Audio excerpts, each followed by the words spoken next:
The Dorkening and all affiliated shows are not intended for anyone under the age of 18. The following may contain discussions or scenes that have adult situations, graphic violence, nudity, strong sexual content, and graphic language. This show is intended for mature audiences only. Viewer discretion is advised. Everyone thinks because you're a zombie, you don't know good coffee. Well, they're wrong. There's only one brew that gets my seal of approval. Deadly Grounds coffee is my guilty pleasure. The aroma is so intoxicating. It brings all of my neighbors out of the woodwork. Deadly Grounds coffee. Coffee to die for and zombie approved. It's good to get a little deadly. Use the front door! Oh, they're so disgusting. If your world was turned upside down, what would you do?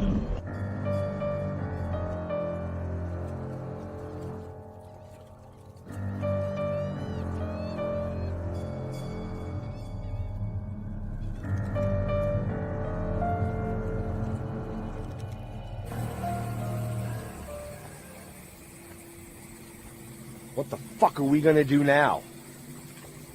Get high?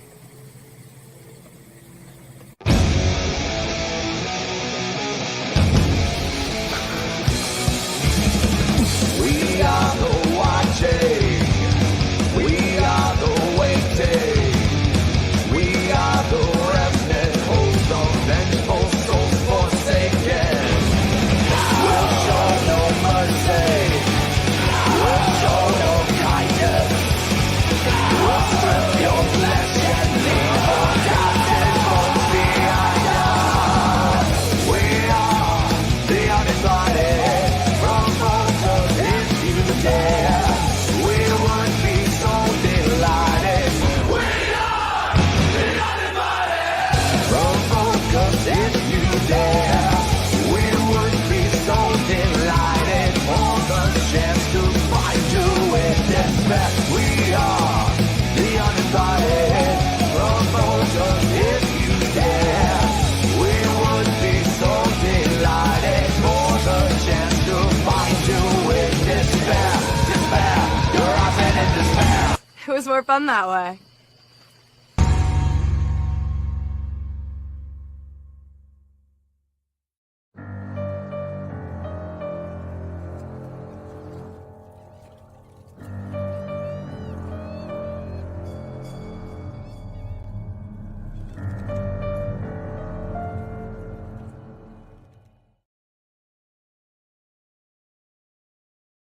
What happened? Hello, Oh. Welcome to the show. Oh, we're muted. Yes. Oh, we're on mute. So, welcome to the Ganja Gospel, everybody. If you would like, please share and like, share, and subscribe to the channel for sure. And Sure. you know, welcome to Ganja Gospel. We did a pre-show where we got real fucking high, man. And Amber Lana here is going to read. I think it's tablet 10. 10.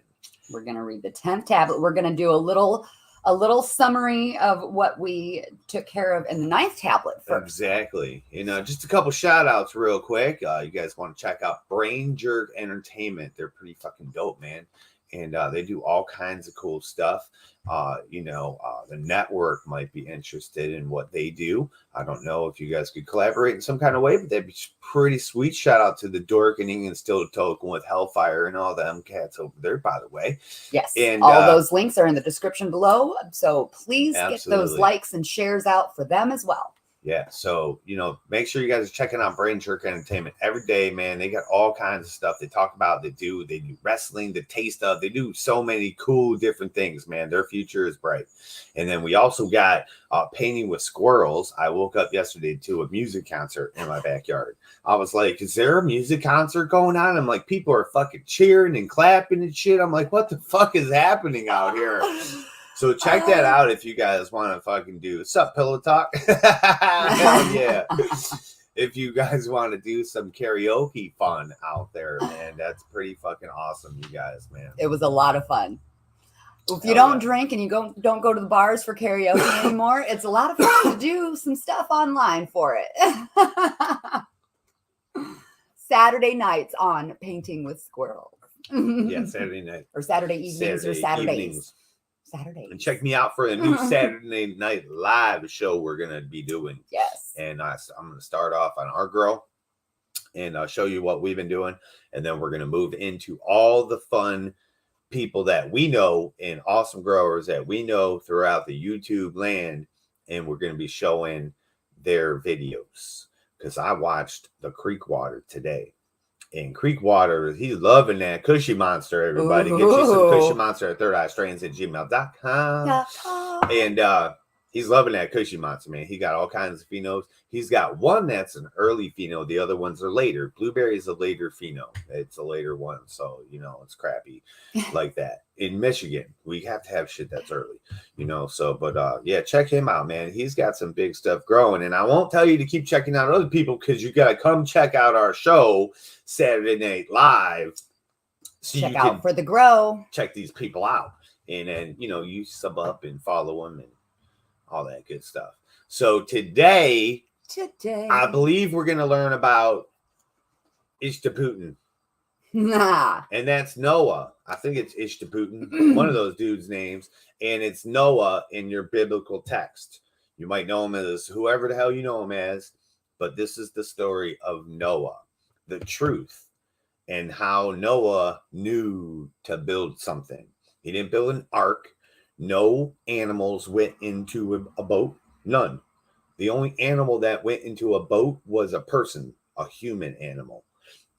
And they had a pilot. The pilot is actually the pilot that's been flying Enlil or Enki around space and around Earth this whole time. So he's the one up there piloting this submarine that's tossing and turning and shit like that. It's wild. We're going to hear about this story. And there's a cutoff to this. See, we should be interjecting at this time. We should read this tablet, but then stop like halfway and then read the Book of the Giants. Because the Book of the Giants in this story, right in the middle of this one, there was a battle that happened. And it was a battle of every single thing that lived on this planet.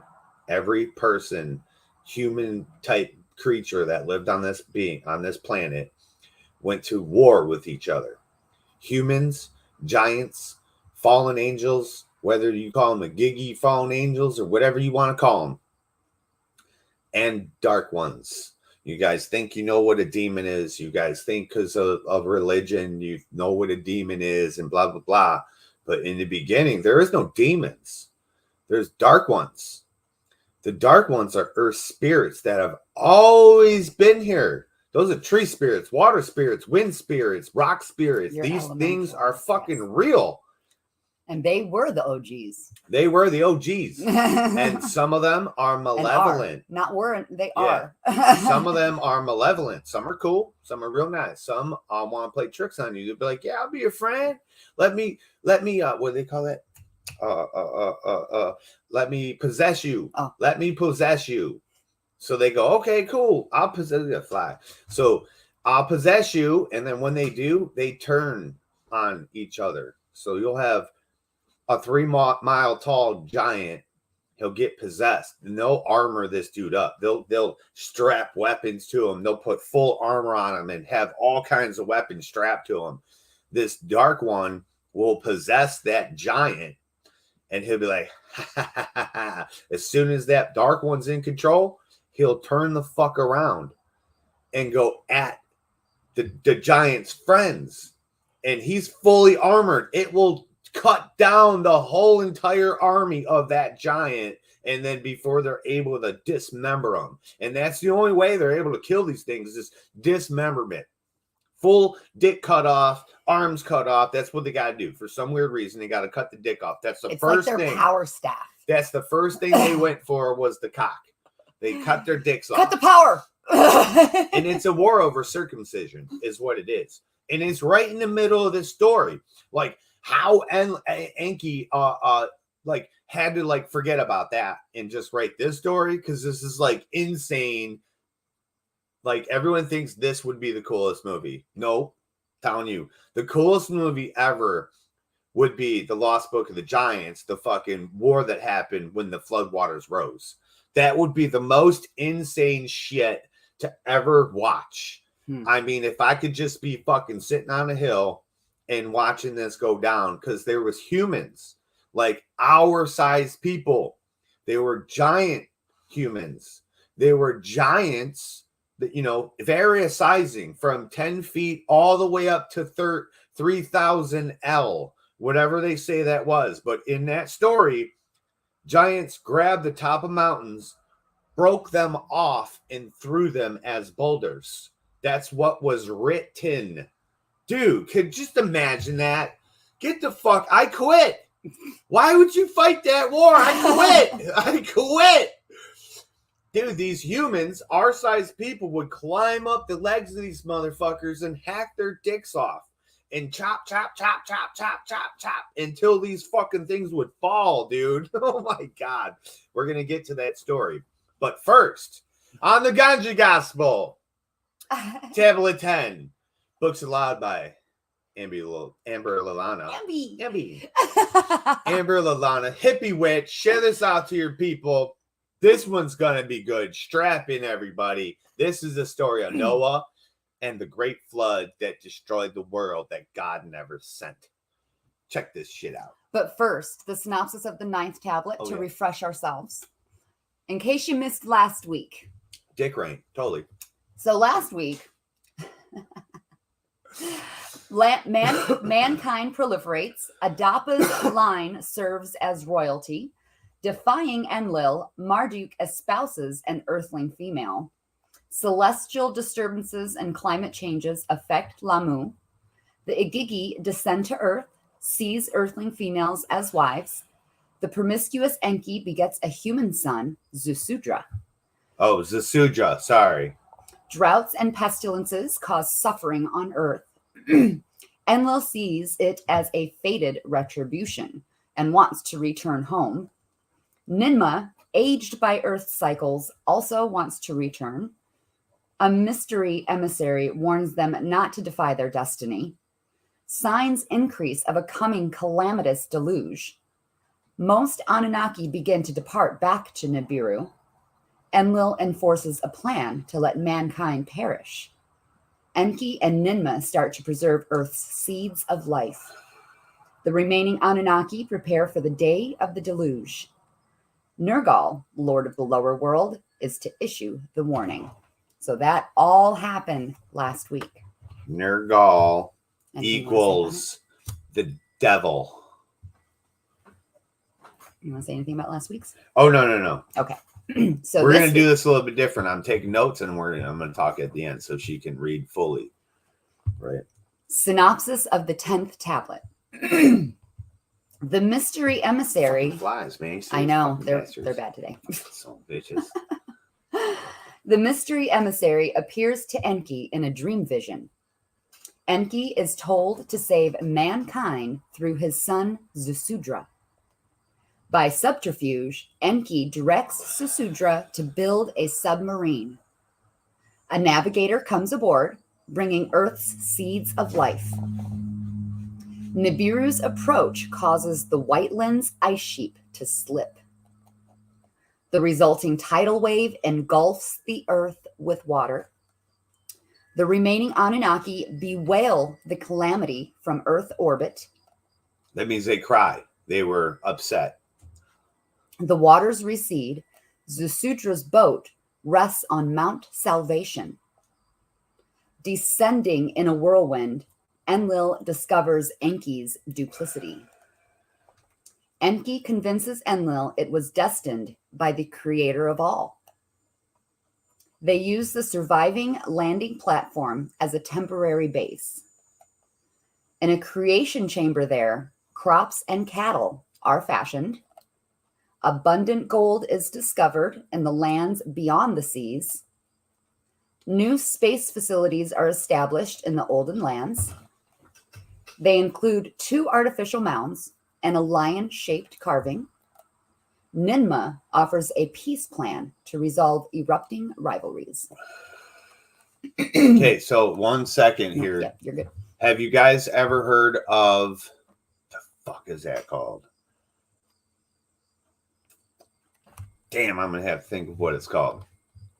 But she just said that there was a spot that they picked to bring the plants and animals back into creation. They were eggs and sperm and blood is what they had. And they needed to recreate them. And they did that in a spot on this planet that's so far the oldest spot that they have found so far. You know, I forget what it's called, Titiana or some shit. I forget what it's called. But that is a spot where I think and believe is that what they're talking about right there. Oh, shit. I have to look it up, but go ahead, baby. The 10th tablet. In Sipar. Remember, Sipar, right? Most important place in our fucking history. Like, why people haven't gone there and dug is beyond me. Go ahead, baby. In Sipar, all the Anunnaki gathered. The day of the deluge they awaited. It was at that time, as the tension of the awaiting was mounting, that the Lord Enki, asleep in his quarters, had a dream vision.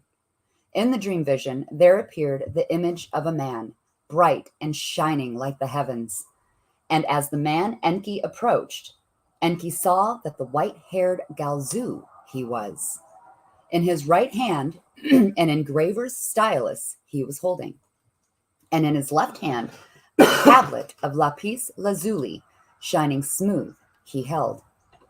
And as he approached near enough by Enki's bed to stand, Galzu spoke up and said, "Unwarranted your accusations against Enlil were, for only the truth he spoke.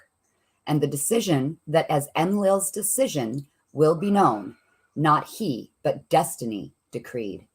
Now into your hands fate take, for the earthlings the earth will inherit.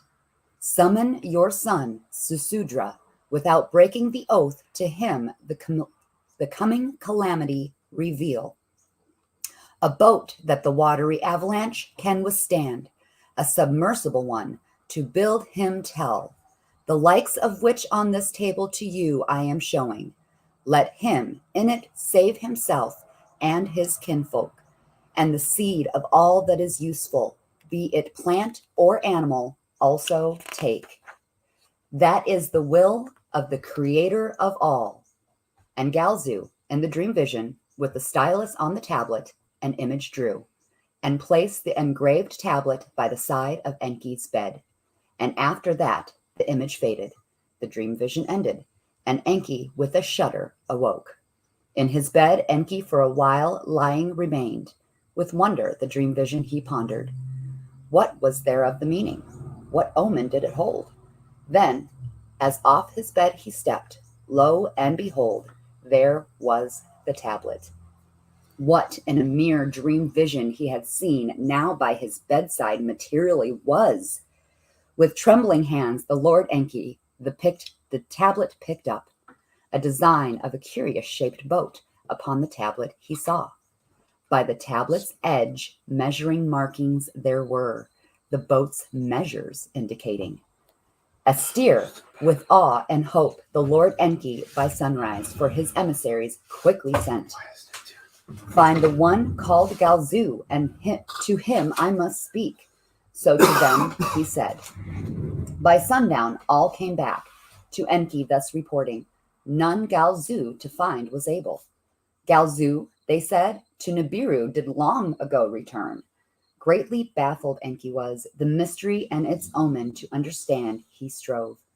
Unravel the mystery he could not, yet the message to him was clear. That night to the reed hut where Susudra was sleeping, Enki stealthily went. The oath not breaking, the Lord Enki not to Susudra, but to the hut's wall spoke. Wake up, to the reed wall Enki was saying. From behind the reed screen he was speaking. When Susudra by the words was awakened, to him Enki from behind the reed screen said, Reed hut, to my words pay attention, to my instructions heed pay. On all the habitations over the cities, a calamitous storm will sweep. The destruction of mankind and its offspring it will be. This is the final ruling, the word of the assembly by Enlil convened. This is the decision by Anu and Enlil and Ninmah spoken.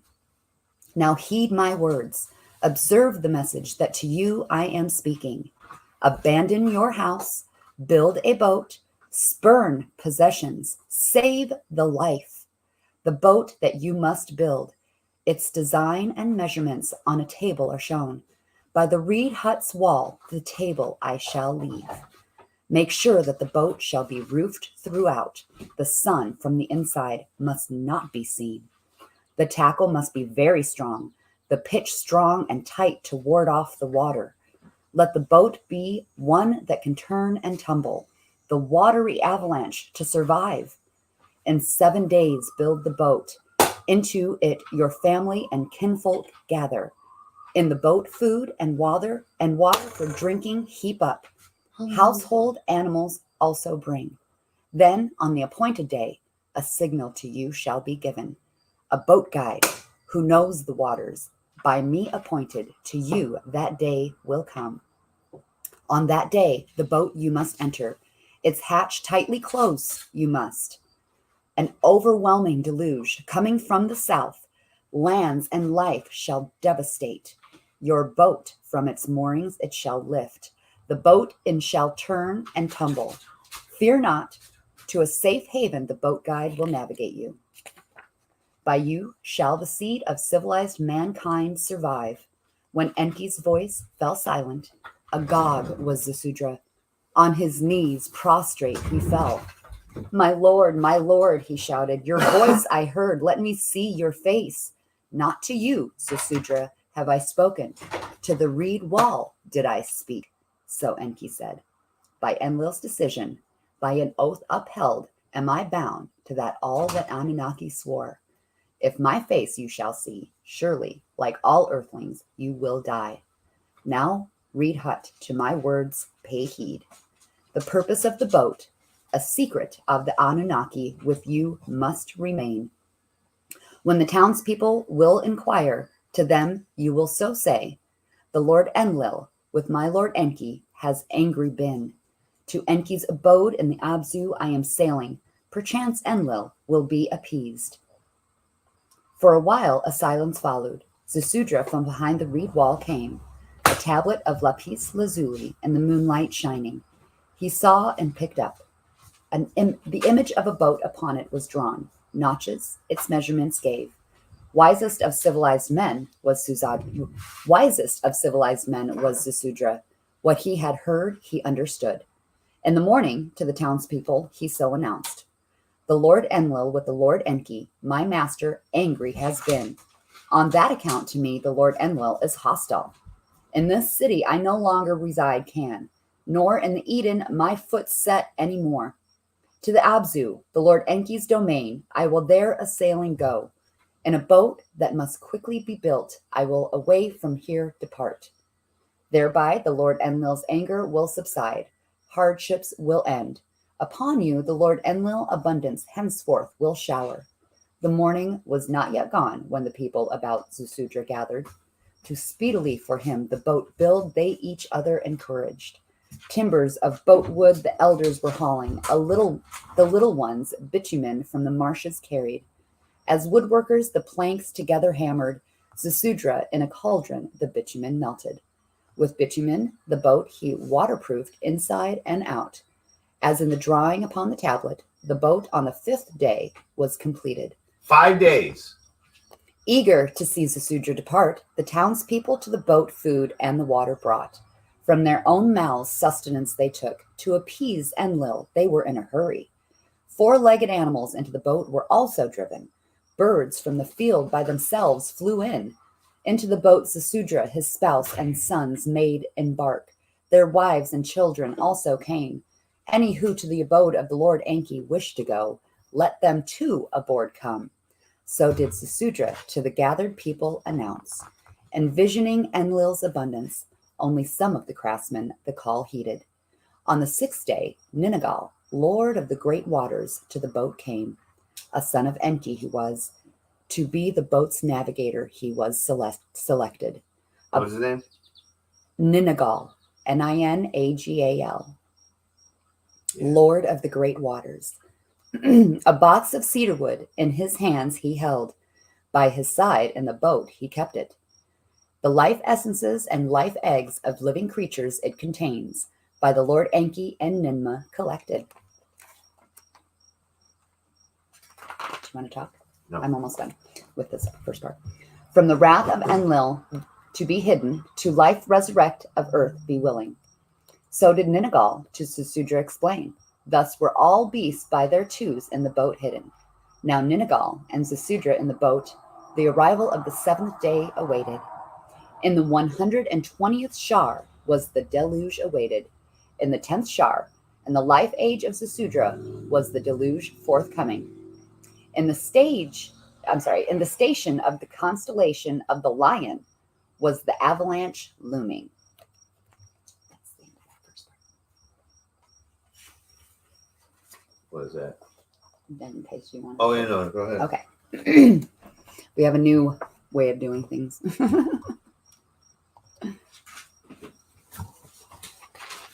Now this is the account of the deluge that over the earth swept, and how the Anunnaki escaped, and how Susudra in the boat survived.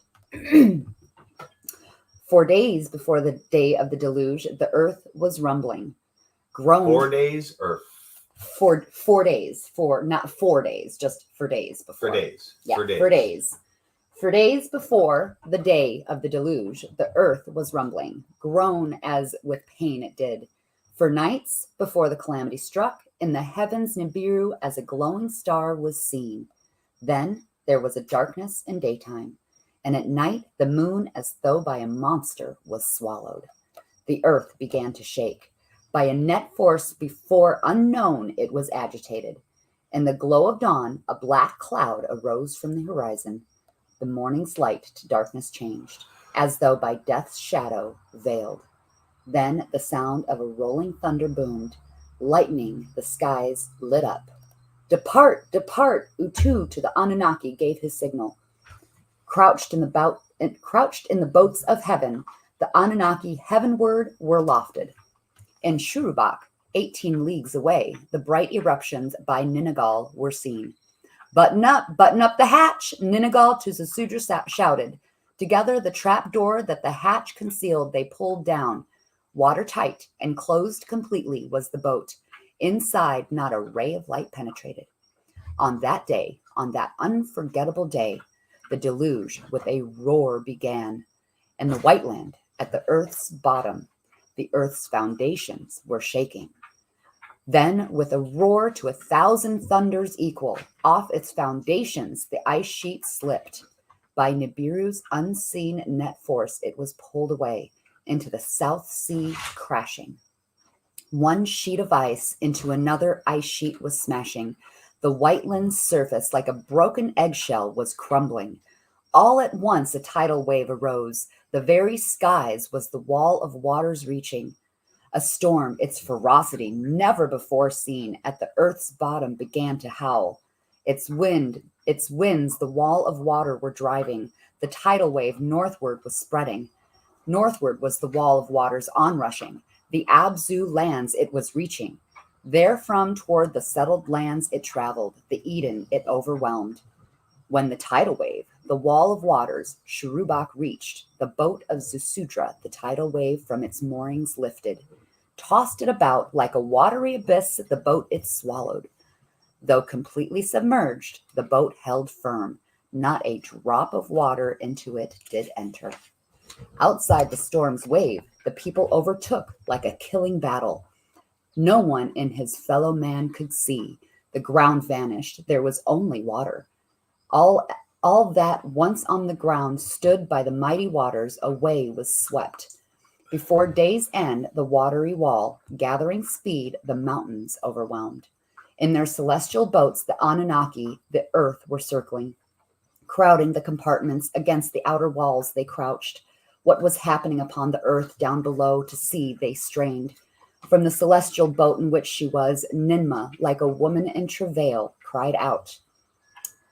This is going to make me cry because this is emotional. So that's the weeping stone. There's an actual stone that they created to depict Nima, because she loved humans. She loved the people. And this is when the gods started loving people. And Enki hated them, hated the people, like he said. And, God, the people made too much noise. They were noisy. Imagine a bunch of giants eating everybody, cutting all the fucking trees down and shit, burning everything. All the wars that were happening. You know what I mean? That's what God was talking about, that people were noisy. It was too much of like, they were there for a mission to mine gold. And all of a sudden there was all this other shit happening that he had no control over. So he was like, man, fuck that. We're going to let these motherfuckers die. But all of them didn't want that. Most of the Anunnaki were like, hey, man, that's some bullshit. So when they went up in the sky, they were like, oh my God, everyone's fucking dying. We could literally just go down there and pick them up.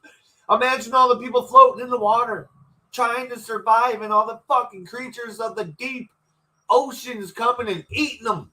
Damn. Go ahead, babe. From the celestial boat in which she was, Ninmah, like a woman in travail, cried out, my created, like drowned dragonflies in a pond the waters fill. All life by the rolling sea wave away was taken. Thus did Ninmah cry and moan. Inanna, who was with her, also cried and lamented. Yep. Everything down below, all that lived, has turned into clay. Thus did Ninmah and Inanna weep. It's sad. They wept and eased their feelings. Us girls got to stick together. And the other celestial boats, the Anunnaki, by the sight of unbridled fury, were humbled.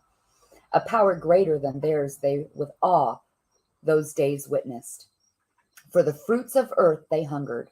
For fermented elixir they thirsted. The olden days, alas, to clay have turned. So to each other, the Anunnaki said. What did it say again? The olden days, alas, to clay have turned. Pay attention to that. I'm going to touch on that. After the immense tidal wave that over the earth swept, the sluices of heaven opened. A downpour from the skies upon the earth was unleashed. For 7 days, the waters from above with the waters of the great below were mingled. Then the wall of water, its limits reaching, its onslaught ceased. But the rains from the skies for 40 more days and nights continued. From their perches, the Anunnaki looked down. Where there were dry lands, now was a sea of water. And where mountains once to the heavens their peaks raised, their tops now like islands were in the waters. And all that on the dry lands was living in the avalanche of waters perished. Then, as in the beginning, the waters to their basins were gathered. Waving back and forth day by day, the water level came lower. Then, 40 days after the deluge over the earth swept, the rains also stopped. After the 40 days, Zecharia, the boat's hatch opened, his whereabouts to survey. A bright day it was. A gentle breeze was blowing. All alone, with no other sign of life, the boat upon a vast sea was lolling. Mankind, all living things, off the earth face were wiped out. No one except us few survived, but there is no dry land to set a foot upon. So did Zecharia to his kinfolk say as he sat down and lamented. At that time, Ninigol, by Enki appointed, the boat toward the twin peaks of Arata directed. A sail for her he shaped. Toward the mount of salvation he the boat guided. Impatient Zecharia was. Birds that were on board he released to check for dry land, for surviving vegetation to verify he sent them. He sent forth a swallow, he sent forth a raven, both to the boat returned. Pay attention. He sent forth a dove with a twig from a tree, to the boat it returned. There's your shit right there. Now Zecharia knew that the dry land from the waters, now Zecharia knew that the dry land from under the waters had emerged. A few more days, and the boat by rocks was arrested. The deluge is over, and at the mount of salvation we are. So did Ninigol to Zecharia say. Opening the watertight hatch from the boat, Zecharia emerged. The sky was clear, the sun was shining, a gentle wind was blowing. Hurriedly upon his spouse and children he to come out called. The Lord Enki, let us praise. To him thanks give, to them, Sesudra said. With his son's stones he gathered. With them an altar he built. Then a fire on the altar he lit. With aromatic incense he made a fire. A ewe lamb, one without blemish, for a sacrifice he selected. And upon the altar to Enki the ewe lamb as a sacrifice he offered. At that time Enlil from his celestial boat to Enki words conveyed. Let us in whirlwinds from the celestial boats upon the peak of Arata descend. The situation to review, what to be done to determine. While the others in their celestial boats to the earth to circuit continued. Enlil and Enki to whirlwinds upon the peak of Arata descended. Smiling the two brothers met, with joy their arms they locked. Then Enlil by the whiffs of fire and roasting meat was puzzled. What is that? To his brother he shouted. Has anyone the deluge survived? Let us go and see, meekly to him Enki responded. In their whirlwinds to the other peak of Arata they flew over. The boat of Sesudra they saw. By the altar that he had built they landed. When Enlil the survivor saw Ninagal among them, his fury no bounds had. Every earthling had to perish. He with fury shouted at Enki. With anger he lunged. To kill his brother with his bare hands he was ready. He is no mere mortal. My son he is, Enki to Sesudra pointing, cried out. For a moment Enlil was hesitating. You broke your oath, at Enki he shouted. To a reed wall I spoke, not to Sesudra, Enki said. Then to Enlil the dream vision related. By Ninagal alerted. Ninurta and Ninmah in their whirlwinds also touched down. When the account of events they heard, Ninurta and Ninmah by the account were not angered. The survival of mankind, the will of the creator of all must be. So did Ninurta to his father say. Ninmah, her necklace of crystals, a gift of Anu, touched and swore. On my oath, the annihilation of mankind shall never be repeated. You heard that, right? You heard that. That's what I was talking about. They're not going to let this happen again. They're not going to let this happen again. Relenting, Enlil by the hands Sesudra and Emzara, his spouse, took and blessed them thus. Be fruitful and multiply, and the earth replenish. Thus were the olden times ended. Do you want to talk about it? Okay. I need a drink real quick. Yeah. Okay, I'll talk. Yeah. But that's where I'm getting that from. Like, they're not going to let this happen again. They were so upset that all those people got wiped out. Yeah, we hear stories about giants and cool ass monsters that, you know, I'll tell you all the time. If I was standing in front of this shit, I quit. I quit. I'm not fucking fighting that shit, dude. But nonetheless, you know, the Anunnaki were way powerful beings. So these things were all just toys and pets to them. They were harmless. Look at the son of the Anunnaki. Okay, we got King Og. He had a fucking lion as a pet cat. That's how big he was. That's how, not only how tall he was. Okay, when we have a cat, right? Cats rip our skin open. Just a normal house cat. You got to get it declawed and shit, right? Imagine how strong your skin would have to be to hold a fucking lion under your arm like it's the size of a fucking house cat, and that lion has got its claws. That's how it's actually holding onto you. It's got its claws dug into you. Imagine how strong your skin would have to be that you're not completely getting shredded from that fucking lion. And lions today are half or more smaller. They're half the size of the ancient lions. Those ancient lions were like 8 foot tall, standing on all fours. They were huge, huge beasts, you know. So just think of that, you know. These were powerful beings. So all these beings that were on the planet, they loved them. Some of them loved them. And you hear Lord Enlil. He was so mad at his brother, Lord Enki. He wanted to kill him. If no one stopped him, he would have tried to kill him. And it's just fascinating that they were on this other mountain over here and they smelled the meat. They're like, barbecue, what's happening? They came over and they was like, hold up.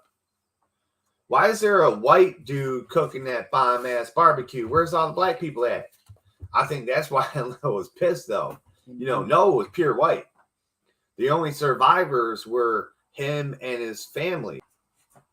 His wife was probably a melanated person. His kids were mixed. You know what I'm saying? So possibly that's why I was pissed. All of the slaves got wiped out and there was only this one fucking line left, you know? But that's not truth though. The truth of it is all around the planet, there's this flood story and there's one surviving family from that area. I don't care if it's the South Pacific. There could be an island that we ain't even found yet. And we go there and we're going to have a flood story about some family that survived. And that's how people live there now. It's insane. All across the planet, there's this damn flood story. It can't be just rewritten from this one spot because it says that this family from this specific area disconnected from over there, this one person survived. And it's not Zasudra. It's not Noah. This dude's another dude.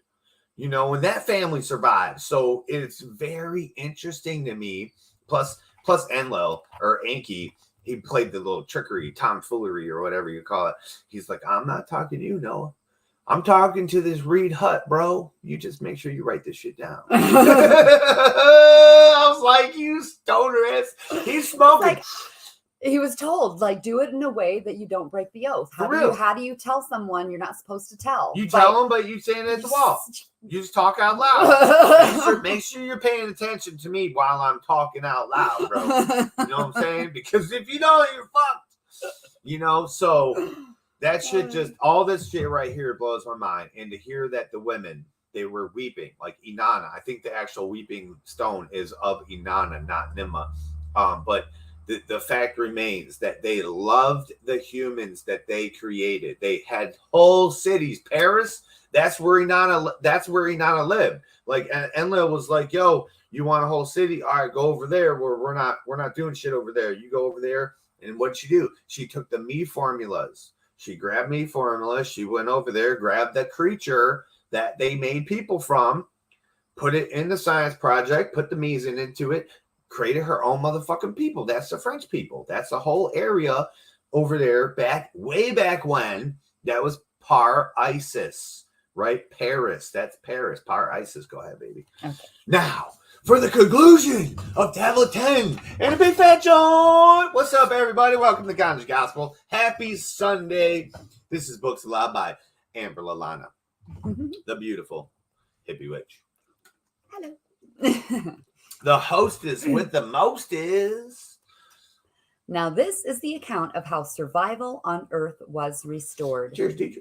And how a new source of gold and other earthlings beyond the ocean were found. Okay, so one second. Remember, there was a flood. Hi, Annie. Everything was wiped out, okay? And they said they had to find a platform, the only platform that was left. I'm going to touch on all this later, okay? So they had to find the only platform that was left. And they're like, shit, where are we going to get the gold from? All that shit that was there was buried. Remember, it was all buried. Everything got fucking covered over. The whole planet was covered over. And they were like, shit, what are we going to do? This is where they find another place. Now, you heard it before. Everyone thinks that North American ice sheets are the ones that slipped and flooded the planet. You heard it. They said the South rumbled so fucking hard and those ice sheets slipped first, right? Making the North pull. And those ice sheets crashed into the South Sea, which caused a tidal wave from the south to go to the north, right? Flip the planet upside down, and that completely makes sense. But what they're saying is like from Antarctica like a wave came, but you would have to flip the planet upside down, and then it completely makes sense of what they're saying compared to what geology and our history tells us of where this flood came from and how shit came down and stuff like that. It's pretty interesting to hear that stuff. So here's after the flood, what they had to do, who came and built the pyramids of Egypt, and why, and how. Pay attention. You're going to find the fucking Millennium Falcon in this bitch. Now, this is the account of how survival on Earth was restored and how a new source of gold and other earthlings beyond the oceans were found. Cheers. It was after the encounter at Arata that the waters of the deluge to recede continued, and the face of the earth gradually from under the waters was showing. The mountain lands were mostly unscathed, but the valleys under mud and silt were buried. From the celestial boats and from the whirlwinds, the Anunnaki, the landscape surveyed. All that in the olden times in the Eden and the Abzu had existed under the mud was buried. Eridu, Nibruki, Shurubak, Sipar, all were gone, completely vanished. But in the Cedar Mountains, the great stone platform in the sunlight glistened. The landing place in the olden times established was still standing. One after another, the whirlwinds upon the platform landed. The platform was intact. At the launch corner, the huge stone blocks held firm. Clearing debris, the tree branches away, the first to land to the chariots signaled. One after the other, the celestial chariots came. Upon the platform, they touched down. Then to Marduk on Lamu and Nanar on the moon, words were sent, and they too to earth returned. Upon the landing place, they came down. On the moon. Now the Anunnaki and Ikiki. They're on the moon, chilling. Chilling, waiting on the moon. Now the Anunnaki and Ikiki, who were thus gathered by Enlil to assembly, were called. The deluge we have survived, but the earth is devastated. So did Enlil to them say. All ways to recover we must assess, be it on earth, be it elsewhere. Lamu, by the passage of Nibiru, was devastated. So did Marduk relate. Its atmosphere was sucked out, its waters thereafter evaporated. A place of dust storms it is. Where? Lamu. Mars. Yes. The moon by itself life cannot sustain. Only with an eagle mask is stay. The moon by itself life cannot sustain. Only with eagle masks is staying enabled. So that's a helmet with breathing apparatuses, a space helmet. So when you hear him say the Eagle's helmet, Eagle's mask, that's a spaceship helmet. That's so they can go in the sky with no oxygen and still breathe. Okay, this is just amazing shit. Spaceships in ancient history. So did Nanar to the others give account give, and then words of enamor he added. Once there, that it was Tiamat's host, leader, once must recall. Of earth a companion it is, with it earth's destiny is connected. Lovingly Enlil on his son's shoulders his arm put, with survival now we are concerned. So did Enlil to Nanar mildly retort, now sustenance is our first concern. Food. Let us the sealed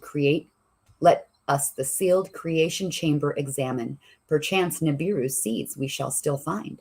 Yeah. So did Enlil to Enki say, of the grains once created him reminding. At the side of the platform, clearing some mud, the shaft from times remote they found. The stone that blocked it, they lifted off. The sanctuary they entered. It's insane. The diorite chests with seals were fastened. The seals with a copper key they made open. Inside the chests, in crystal vessels, the seeds of Nibiru's grain were there. Wow. Once outside, to Ninurta Enlil the seeds gave. To him, he was thus saying. Dude, that's amazing. I know. Go, the mountainside terrace. Let the grains of Nibiru once again bread provide. In the Cedar Mountains, on other mountains too, Ninurta waterfalls dammed. Terraces constructed. The eldest son of Zusudra to raise crops he taught. To Ishkur, his youngest, Enlil another task assigned. Where the waters have receded, go, and remaining fruit-bearing trees find. To him, as fruit cultivator, Zusudra's youngest son was assigned. The first fruit they found, the vine that by Ninmah was brought it was. Of its juice, as the Anunnaki elixir renowned, Zasudra took sip. By one sip, then another and another, Zasudra was overpowered. Like a drunkard, he fell asleep. Okay, so that's ayahuasca. That's ayahuasca. People are going to say that's a grapevine. No, that said from the vine's juice. So it never said from the fruit juice. It's from the vine's juice. So there's only one vine that we know that we make this drink from. That's ayahuasca, baby. I'm telling you, that's what they brought from the Nibiru. They do specifically say fruit-bearing trees. Fine. That's what Ham did. So that's Ham. Noah's youngest son, Ham, supposedly went to Africa and made all the Africans, somehow they turned black because of the sun's rays and shit. Well, I feel the same sun's rays. Why am I so goddamn pink? You know what I'm saying? I look like a pygmy pink pig or something, man. You know what I'm saying? So, afterwards, though, that's when they were looking for the vine. If you read that little part again. Yeah, I'm going to. Where the waters have receded, go and remaining fruit-bearing trees find. To him, as fruit cultivator, Zasudra's youngest son was assigned. So that's Ham. They assigned him to be a fruit bearer. The first fruit they found, the vine that by Ninmah was brought, it was. Yes. Of its juice, as the Anunnaki's elixir renowned, Zasudra took a sip. By one sip, then another and another, Zasudra was overpowered. Like a drunkard, he fell asleep. Then a gift to Anunnaki and earthlings Enki presented.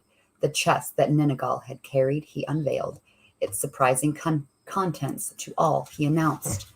The life essences and life eggs in the wombs of the four-legged animals from Zasudra's boat can be combined. Sheep for wool and meat will multiply.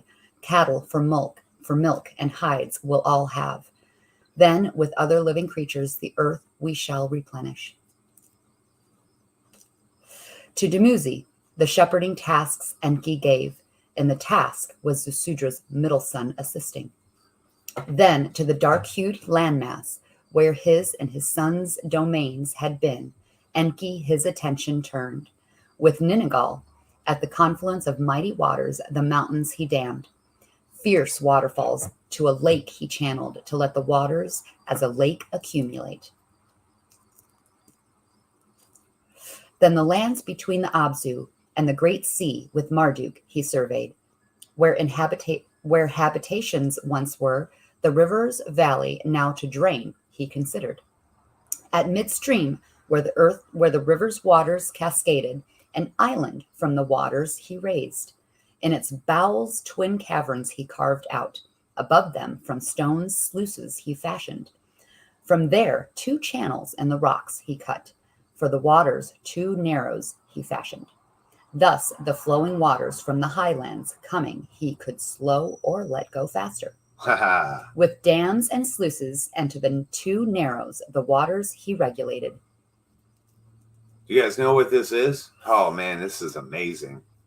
From the cavern island, the island of Abu, the river's serpentine valley from under the waters he raised.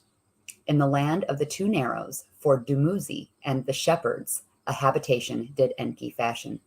With satisfaction did Enlil all this to Nibiru word send. With words of concern, Nibiru responded. The close passage that Earth and Lamu effected on Nibiru too much damage caused.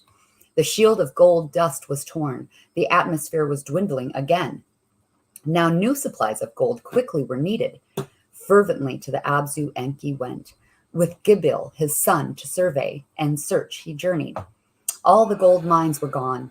By the avalanche of water they were buried. In the Eden, Bad Tabira, two no longer existed. In Sipar, a place for the chariots was no more. The hundreds of Anunnaki who in the mines and Bad Tabira toiled from the earth were gone. The multitude of earthlings, as primitive workers serving by the deluge, were to clay turned. No gold can from earth any more be provided. So did Enlil and Enki to Nibiru announce. On earth and on Nibiru there was desperation. At that time, Ninurta, his tasks in the mountains of cedars completed, To the mountain land beyond the oceans once again journeyed. From that land on the other side of earth, astounding words he delivered. The avalanche of waters, deep cuts into the mountainside there tore. From the mountainsides and uncounted gold in nuggets large and small to the rivers below fell down. Okay, hold that sentence right there. You heard that, right? They went around the planet and they found this one spot on Earth. Remember, they're in the Middle East. They look at all that. That's open land. They can just walk all that shit. Everything open there, over there, they could just walk. They had to get in their ships, spaceships, and fly over to North and South America where they're like, yo, there's this spot right here. When the flood happened, it cut deep ass grooves into the fucking ground right here. All this gold's just right here, bro. It's called the Grand Canyon. Holy fucking shit. Let's go mine that motherfucker. Dude. Without mining can the gold be hauled. Enlil and Enki to the distant mountain land hurried. With amazement they the discovery viewed. Gold, pure gold, refining and smelting, not requiring. All about was lying. A miracle it was, so was Enki to Enlil saying. A miracle. A miracle. What by Nibiru was wrought, by Nibiru was amended. America. A miracle. America. Wow. The unseen hand of the creator of all. It is life on Nibiru to enable. So did Enlil say. Now who could collect the nuggets? How to Nibiru they will be sent? The leaders each other asked. Imagine what size they were. For them to be nuggets. Dude, we're if anything, we're half the size of them. If anything. I believe they were 3 times the size of us, though, about 25 feet tall. Go ahead, no, that's okay. Of the first question, Ninurta had the answer. In the high mountain land on this side of Earth, some earthlings had survived. Descendants of Cain, they are. Cain. With the handling of metals, they are knowing. Hold on, repeat it. Okay. Now, who could collect the nuggets? How of Nibiru will be sent? The leaders each other asked. Of the first question, Ninurta had the answer. In the high mountain land on this side of the earth, some earthlings have survived. Descendants of Cain, they are. With the handling of metals, they are knowing. 4 brothers and 4 sisters are their leaders. On rafts, they themselves saved. Now their mountaintop in the midst of a great lake is an island. As the protector of their forefathers, they me recall. The great protector, they call me. By the report that other earthlings had survived, the leaders were heartened. Hold on, stop right there for a second. You know, what's his name? Ninurta? You know Ninurta as the feathered serpent, Lord Kukulkan, whatever the fuck all those different ones called him. He's the same thing. He is Lord Kukulkan, Ninurta. He was the one, Lord Enki was like, yo, go find the people of Cain and make sure you train them. He told them this a long time ago, like fucking thousands and thousands of years ago. He told them to go find the people of Cain and train them how to fucking mine gold and teach them how to be civil. So he did.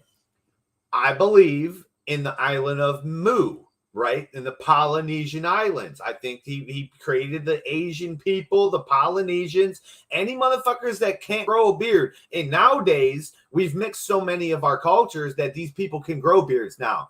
But their ancestors, no, they were beardless people. That's why they're so smooth skinned and they look so young. They didn't have all this shit, right?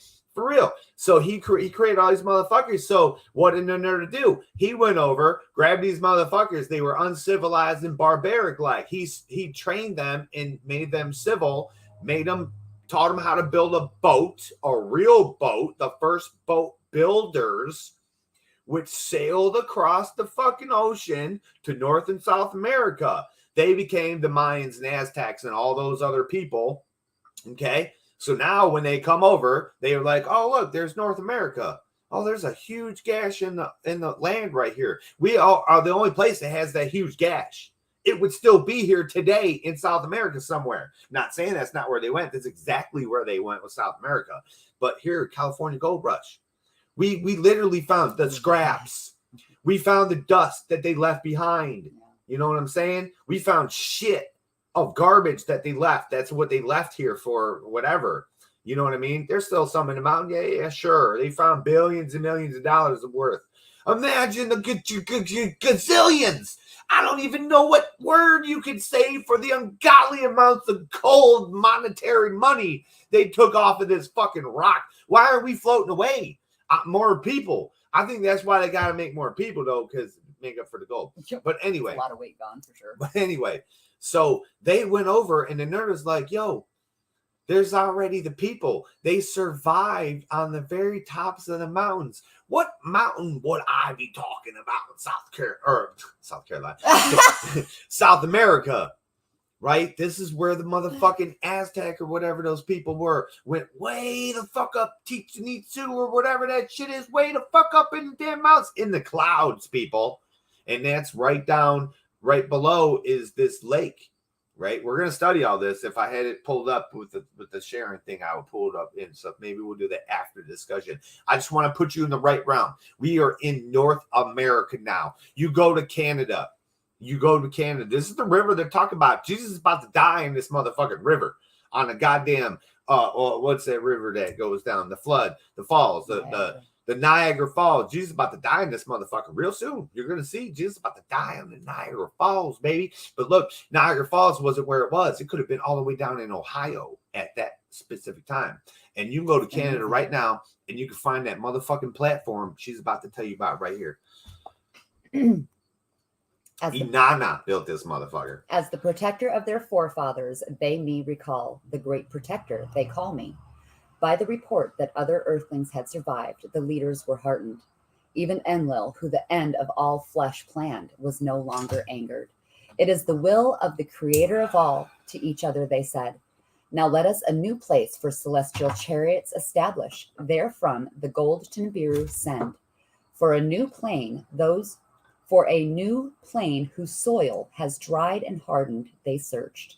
In the proximity of the landing place, in a desolate peninsula, such a plain they found.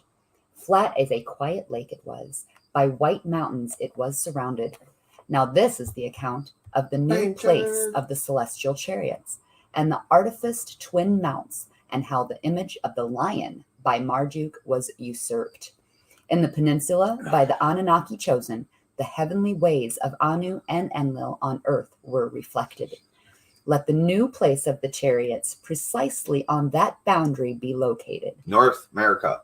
Let the heart of the plain the heavens reflect. So did Enlil to Enki suggest. Once Enki to this agreed, Enlil from the skies of distances took measures. On a tablet a grand design for all who see he marked out. Let the landing place in the Cedar Mountains be a part of the facilities, he said. The distance between the landing place and the chariot place he measured. In the midst thereof, a place for a new mission control center he designated. 1 second, real quick. Now, a lot of people always say, how the hell did they build these things so precise? And we couldn't fly at that time. Maybe they had hot air balloons. That's all very possible, right? But no, they got in their motherfucking spaceship. They went up, they looked at the sky, and they took a picture. They recorded it on their lapis lazuli on crystal. They recorded shit on crystal. That's what you should hear.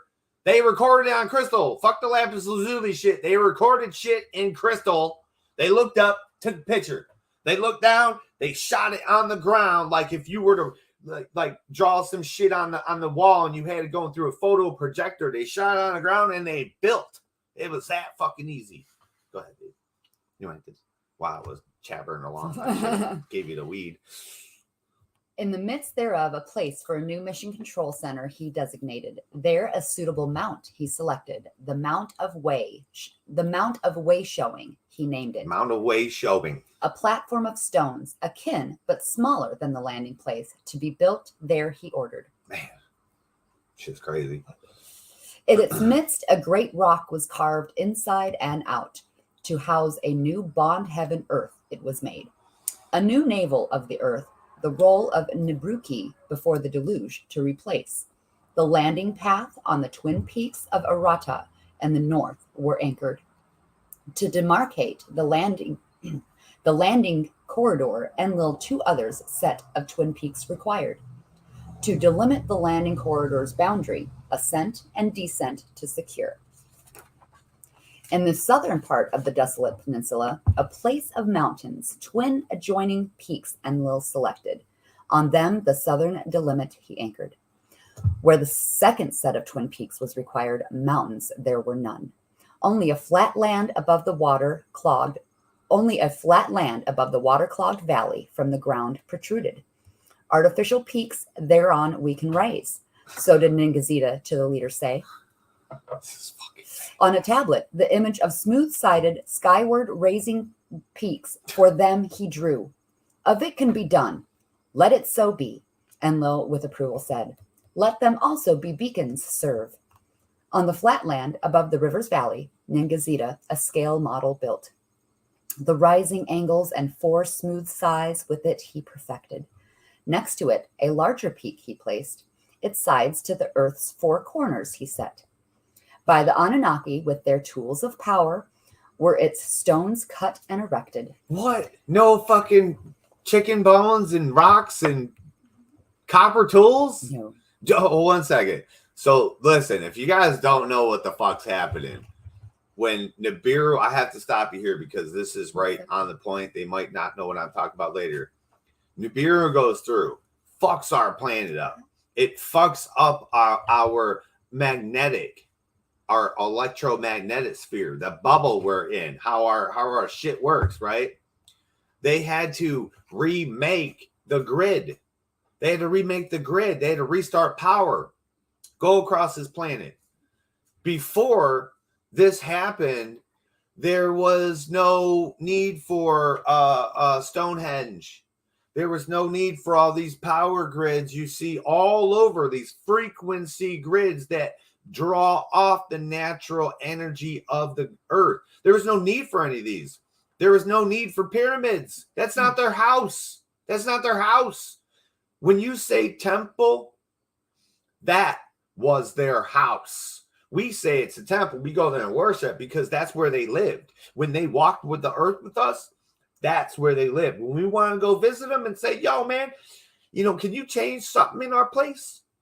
Can you have something done in our town? We had to go to their house and talk to them. And then when they left, we said that was their temple. We would go there and pray to it, and maybe they could hear us or something. We had to burn some steak and shit. But no, they had to recreate the grid, the power grid, the fucking frequency that was on the planet was fucked up. They had to redo it. So when they went to the south, right, they went to South America and they found these fucking mountains that were perfect twin peaks. So they lassoed, you hear them, they lassoed their power grids to these fucking mountains. When they went to the north, Egypt, when they went to Egypt, there was no mountains that they could twin peak it. So Ningazita or whoever the fuck made a mock one. Go to Egypt. You're going to see the small pyramid. And then next to it, he built a bigger one that aligned with the 4 corners. Next to that, he built the even bigger motherfucker. You know what I'm saying? And they made it with their power tools. With Anunnaki power tools. No fucking chicken bones. No fucking slaves. The Anunnaki built the pyramids for power. And it would serve as a beacon in the future for everybody to know that's what they did it for. Motherfucker, please. Wait till you hear about North America. You heard Marduk stole the image of a lion, right? He stole that image of the lion as his shit, right? They rebuilt what we know Egypt is, right? They built that shit in North America, all in the Grand Canyon, bro. All over the whole fucking North America. South America was a huge mine where slaves were, but go ahead, baby. I just wanted to get you in the realm to know what the fuck's happening, because like they literally had to redo the power grid and all over the place, they were putting up fake mountains. We know them as pyramids. We can't figure out what the fuck they were for. They were for power, literally. That's crazy. By the Anunnaki, with their tools of power, were its stones cut and erected. Beside it, in a precise location, the peak that was its twin he placed. Boom. With galleries and chambers for pulsating crystals, he designed it. When this artful peak to the heavens rose, to place upon it the capstone, the leaders were invited. So there you hear crystals. Crystals powered the pyramids. Don't ever get it fucking twisted. There ain't no fucking this or that. It was crystals. Of electrum, an admixture of Gibil fashion was the apex stone made. Electrum. The sunlight. Frequency metal. Sorry. Of electrum, an admixture of Gibil fashion. By Gibil fashioned. Man. Was the apex stone made. The sunlight to the horizon it reflected. By night, like a pillar of fire it was. The power of all the crystals to the heavens in a beam it focused. When the artful works, by Ningazita designed, were completed and ready, the Anunnaki leaders, the great twin peak entered, and what they saw, they marveled. Ekur, house which like a mountain is, they named it.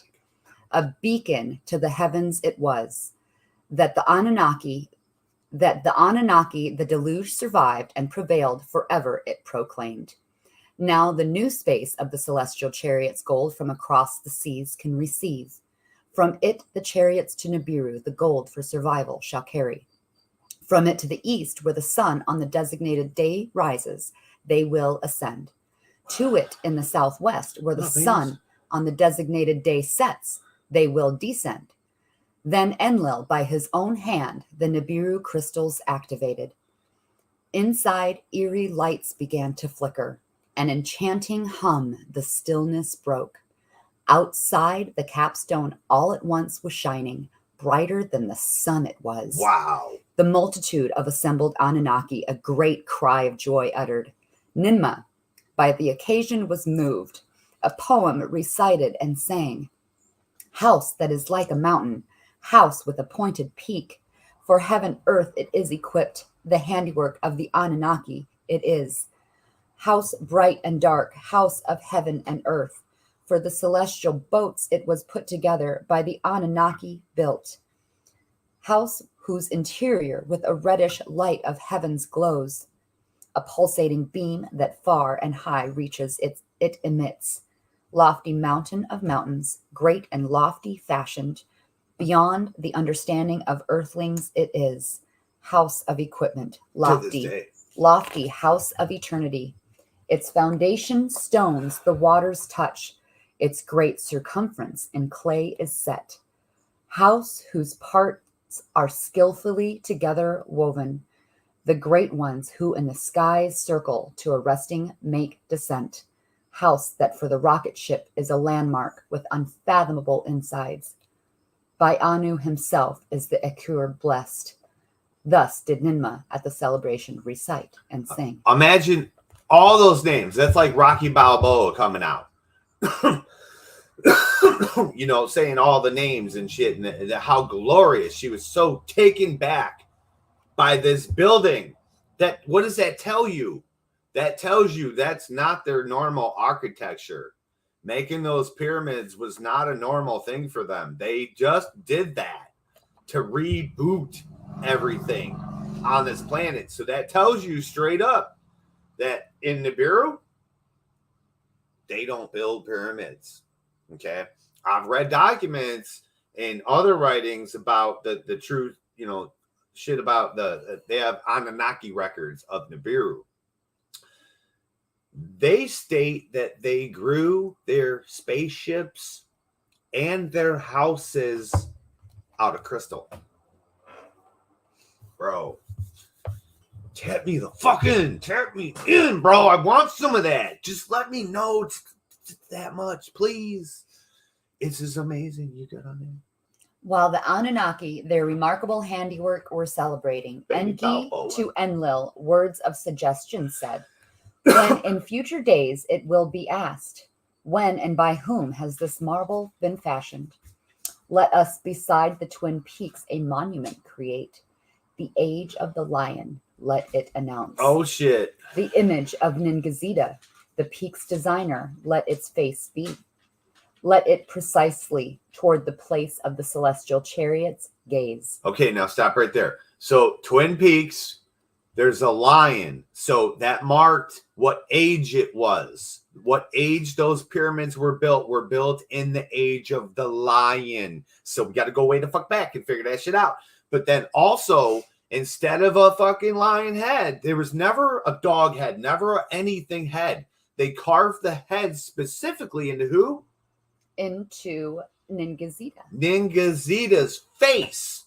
Who designed the entire pyramid system. Yes. So there you go. That whoever that look is right there on that pyramid, that is the look of the actual extraterrestrial named Ningazida, right? That's just amazing right there. Boom, they tell you that. Right? Some of you might think there's big ass huge pyramids in Bosnia and shit like that. We're going to get there, trust me. But like I said, they didn't build the lion there with the head. It was built in Egypt. You know, they did build it other place too over here in North America. That was Marduk though. Rah. When, by whom, and the purpose let it to future generations reveal. So did Enki to Enlil suggest. To the words Enlil consented, and to Enki said, of the place of the celestial chariots, Utu must again the commander be. Let the gazing lion precisely eastward facing with Ningazida's image be. When the work to cut and shape the lion from the bedrock was proceeding, Marduk to his father Enki words of aggrievement said. Remember that she read to you guys that the purpose of this thing was to mark what age it was, to commemorate or to show you whose idea it was, and they pointed it directly right at the place of the spaceships, the chariots, right? So these are things that were lost to time, lost to your knowledge that I want you to remember. It's saying they were supposed to be remembered for all fucking time. That to me is a crime and a sin against fucking humanity right there. Against what you say God is. Said that these things were supposed to be remembered for all time. Why don't I fucking remember the birth mothers' names? Why don't I remember the true names of what you say the fallen angels were? Why don't I remember for all times that this fucking thing pointed at goddamn Jerusalem? Why don't I remember that that was a fucking landing spot? Why don't you tell that about your God? That's what pisses me off about what you're supposed to know and what you're not supposed to know. These things were said by God, who you say is God, right? They're supposed to be remembered for all time. So then fucking remember them for all time. Don't pick and choose what we want or what you want us The to remember. fuck?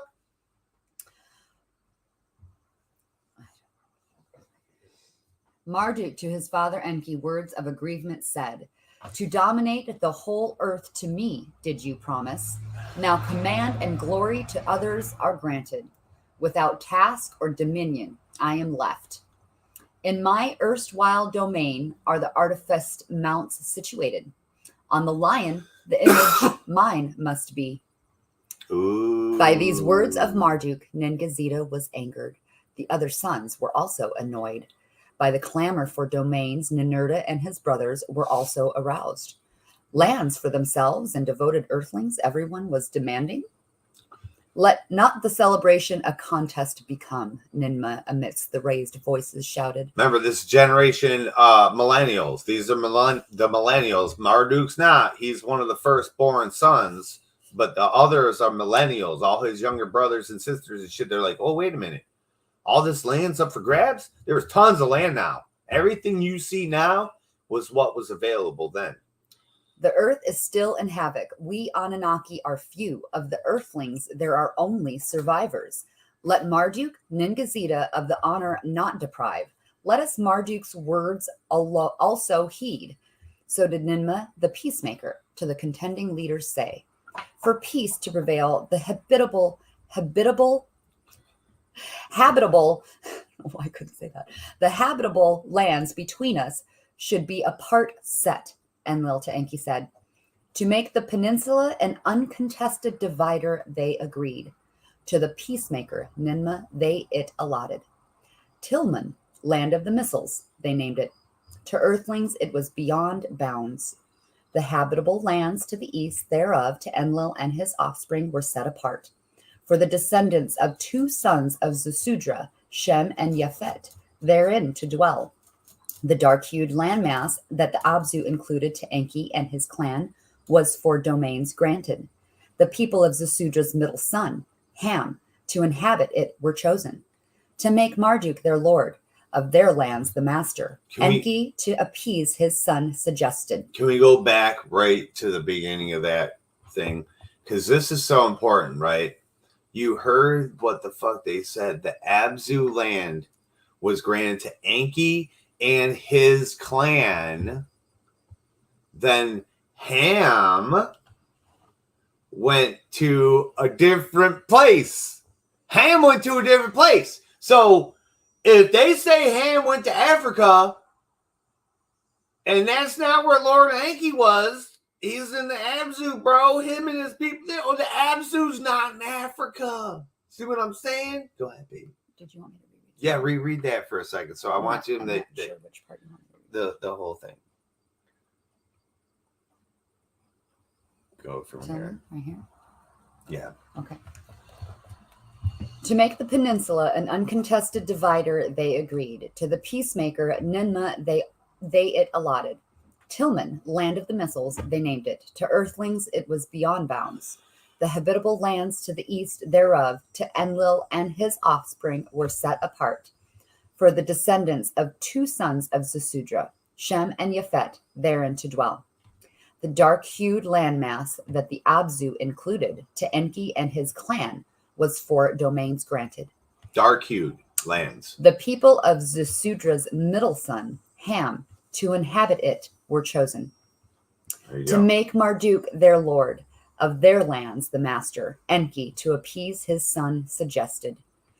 So Ham did go there. By your wish, let it so be, Enlil to Enki about it said. In Tilman, in its mountainous south, an abode for Ninmah, his mother Ninurta built. Near a spring with date trees, a verdant valley, it was located.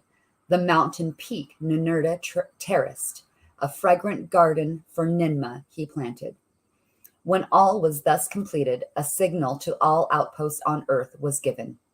From the mountain lands across the ocean, whirlwinds the gold nuggets brought. From the place of the celestial chariots to Nibiru, the gold was lofted. On that memorable day, Enlil and Enki to each other said and agreed, let us, Ninmah, the peacemaker, with a new epithet name honor. Ninarsag, mistress of the mountain head, let us name her. By acclamation was Ninmah the honor given. Henceforth, Ninarsag, she was called. Praise to Ninarsag, on earth, the peacemaker. In unison, the Anunnaki proclaimed.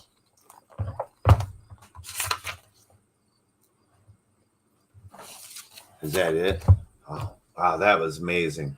That was a long one this time. So you dig in, baby. That was amazing. So I might have had it wrong. Ham did. It did sound like Ham did go with Lord Enki. But so check this out, man. This is a pretty amazing one here with the flood. So we got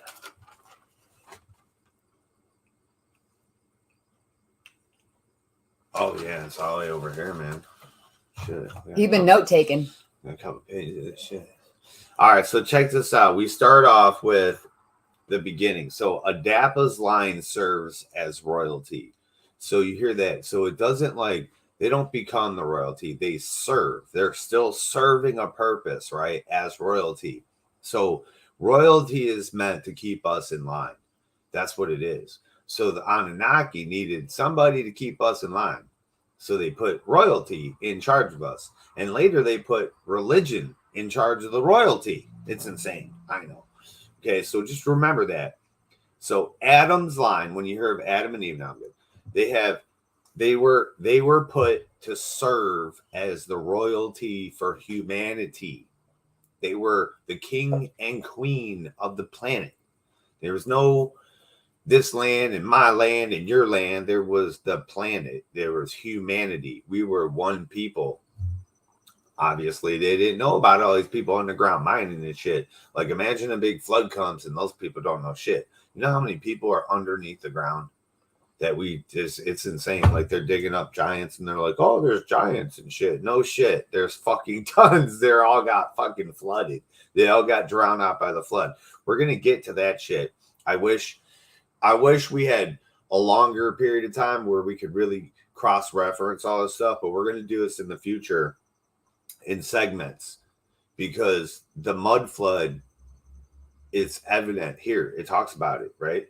So we got Zasudra, right? Zasudra is the son of Lord Enki. So Lord Enki came to one of Methuselah's daughters or whatever the fuck it was, Methuselah's kids. And it says in the Bible that God turned himself into a swan, I believe it was, and had sex as an animal with this fucking woman.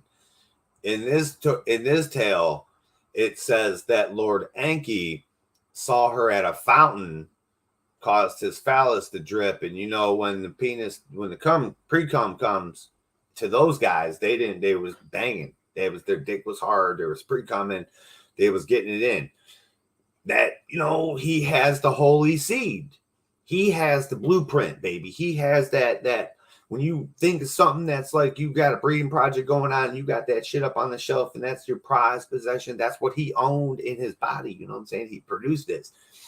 So when he made kids, they were the pierced of the pierced. They were the top of the line for the human race, right? No other Anunnaki, none of the other ones had this specific creation power. Why? Because that was what they created people with, his DNA. So when he would find people and bang them, and they all did, they made tons of people. The women did, the men did. They made tons of demigods. We know them as demigods.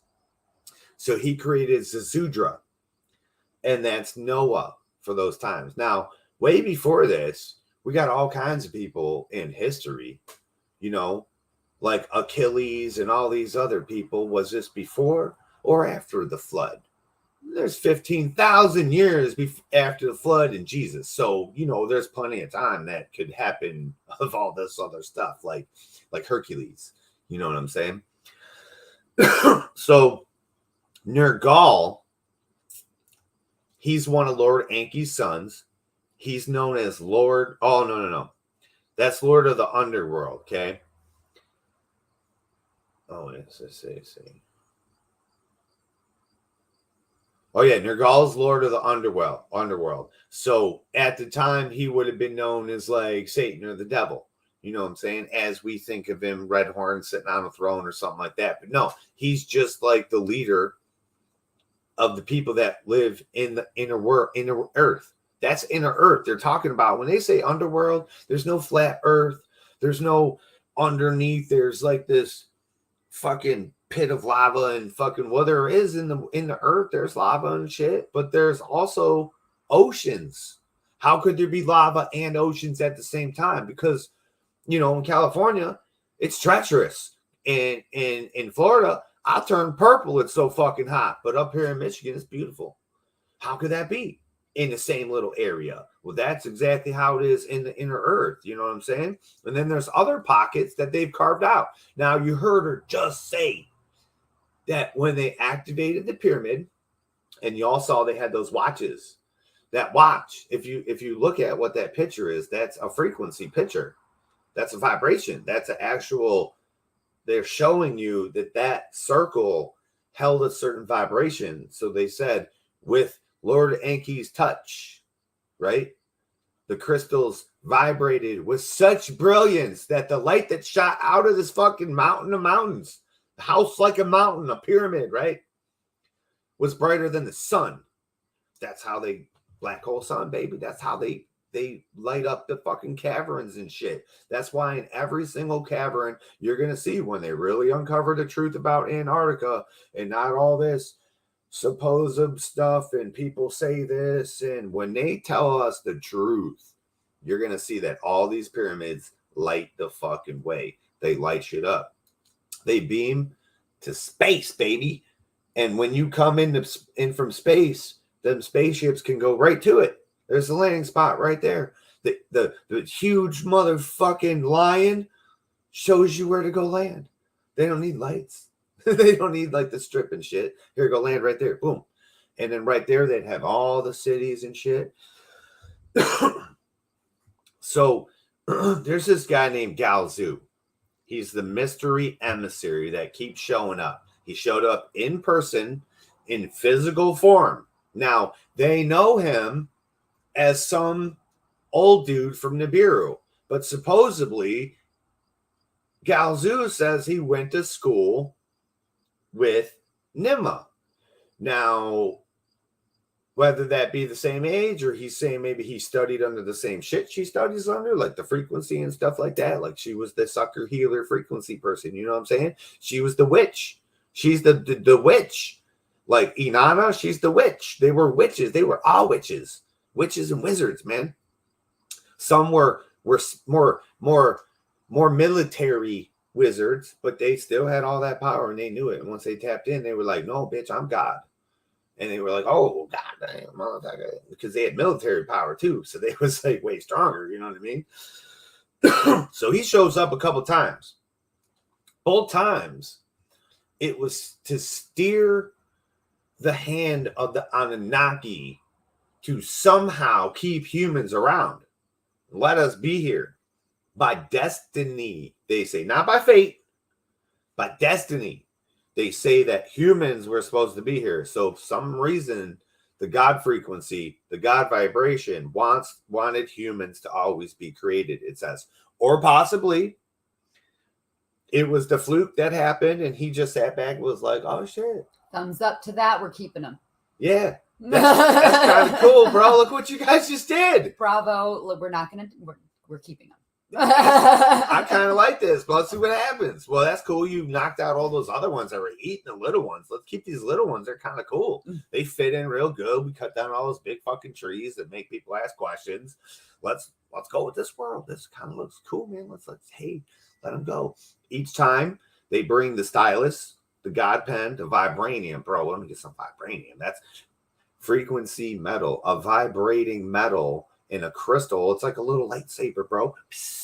They can carve right up in crystal, right? Transcribe in crystal. So this dude comes up. Now, is Galzu God? Now, these Anunnaki, they're not God. They're not God. Do they have God power? Well, if I had magic, baby, if I could do magic, would you call me God? The things you talk about Jesus did, that's magic. That's magic. If you really know your magic and you could, if I can manifest an apple in my hand, baby, trust me, I can put your ear back on your fucking head. That ain't nothing. You know what I mean? That's magic. They knew magic. God is this. That's that, man. God said, let there be light. In the darkness, this was already all there. We're all this. We're all this. Pushed together, vibrating so fucking nicely that I look like this. She looks like this. We vibrate like this. You know what I mean? That's the God out there, right? So like he steps in form, physical form, and says, hey man, don't do this, don't do that. Make sure this happens. And then comes back again in a dream vision and says, yo, you know that sun you made right there? You know, I know Enlil's right. He said Enlil's right. You know, they keep coming to him as a dude they know, like a dude that's supposed to be a familiar, the speaker for King Anu of their father, right? And he keeps coming to him in dreams and shit with the stylus and the fucking the crystals, the lapis lazuli, and saying, look, make sure I know Enlil's right, but look, man, by destiny, these humans gotta survive. So take it into your fate. So into his hand, because he could have said no. He could have said no, but they believe that this is the creator of all. They know that they're not God. They believe that this dude that keeps coming to them for some weird reason is the creator of all. So they're listening to him. So whoever this Galzu is, And I'm kind of thinking if what we think is God, if God believed God told them to keep humans around, I'm going to believe Galzu is possibly God, is possibly the creator of the Anunnaki. You know what I mean? And if you created the Anunnaki, You can depict yourself in any way. you know, I'm just saying that they live on a sun that came from the sun. It says the S-U-N from the S-O-N, or the S-O-N from the S-U-N. The S-U-N, what we see burning in the sky right now today, gave birth to a planet, birth to a sun, a male celestial form. And dude, if you follow Mud Fossils, he'll show you how planets are creating motherfucking children and about to spit out and make, I mean, it sounds crazy, but so does when they talk about when the flood came and everything turned to clay. And then you go watch Mud Fossils and you look at these walls that they built, right? And they say, how did they get this look? It looks like it was melted, but even craftsmen today couldn't do it. But listen, if you had huge giants, all the living creatures were clay and they were huge. I mean, giants, all I have to do, and they were clay. They turned to clay. All I have to do is go over there and chop out a little section. It's wet clay, bro. It's like potting clay. I'm going to put it up there. I'm going to get the next one, put it up there. Once I get a whole bunch, they're going to smush down a little bit. They're going to make that little bubble mold fold. They're going to all blend and mold perfectly together, solid. When those bitches dry, I could even take fire possibly and fire killing those fuckers. They're going to turn into diorite motherfucking walls. They're going to be so strong, ain't no Anunnaki going to get through my shit, baby. Bro, Mud Fossil shows this story. Post-flood stuff. This story tells that this is what the Anunnaki saw. They said all living things turn to clay. Everything they saw got covered by mud and silt. Those are different sediments, bro. Listen, clay, mud, silt. All the shit got covered with clay and silt, or mud and silt. All the living creatures turned to clay. That's easy to cut that up and mount that, cut that, mount that here. Let's fashion this like this. Let's cut that real quick. Everything would be so fucking straight, dude. Phew, like laser straight, bro. It wouldn't even be hard. That would be the easiest fucking thing to do. And that's the thing that people don't even think about. Like, you're thinking about hard ass motherfucking stone. Well, we don't make pottery with hard ass fucking stone. We make it with soft clay and we mold it. How do you get a giant footprint in granite? How do you get a giant hand growing like this in granite? They weren't that strong. There was no frequency that melted that rock. That rock was soft when they did that shit, right? So we got Galzu. That's possibly God. I mean, I'm thinking as the creator of all right there, stepping in, guiding the fucking path. You know, humans are around now because of that. Now we got a navigator for shit. I forgot to write his fucking Ninagal. That's why I had Nergal up there. So Ninagal is the navigator, one of Lord Enki's sons picked. He was called Lord of the Sea. I don't know why I fucking have this. I know you wrote it down. I did. Oh, Nergal, Lord of the Great Waters, was the pilot. So he piloted this boat.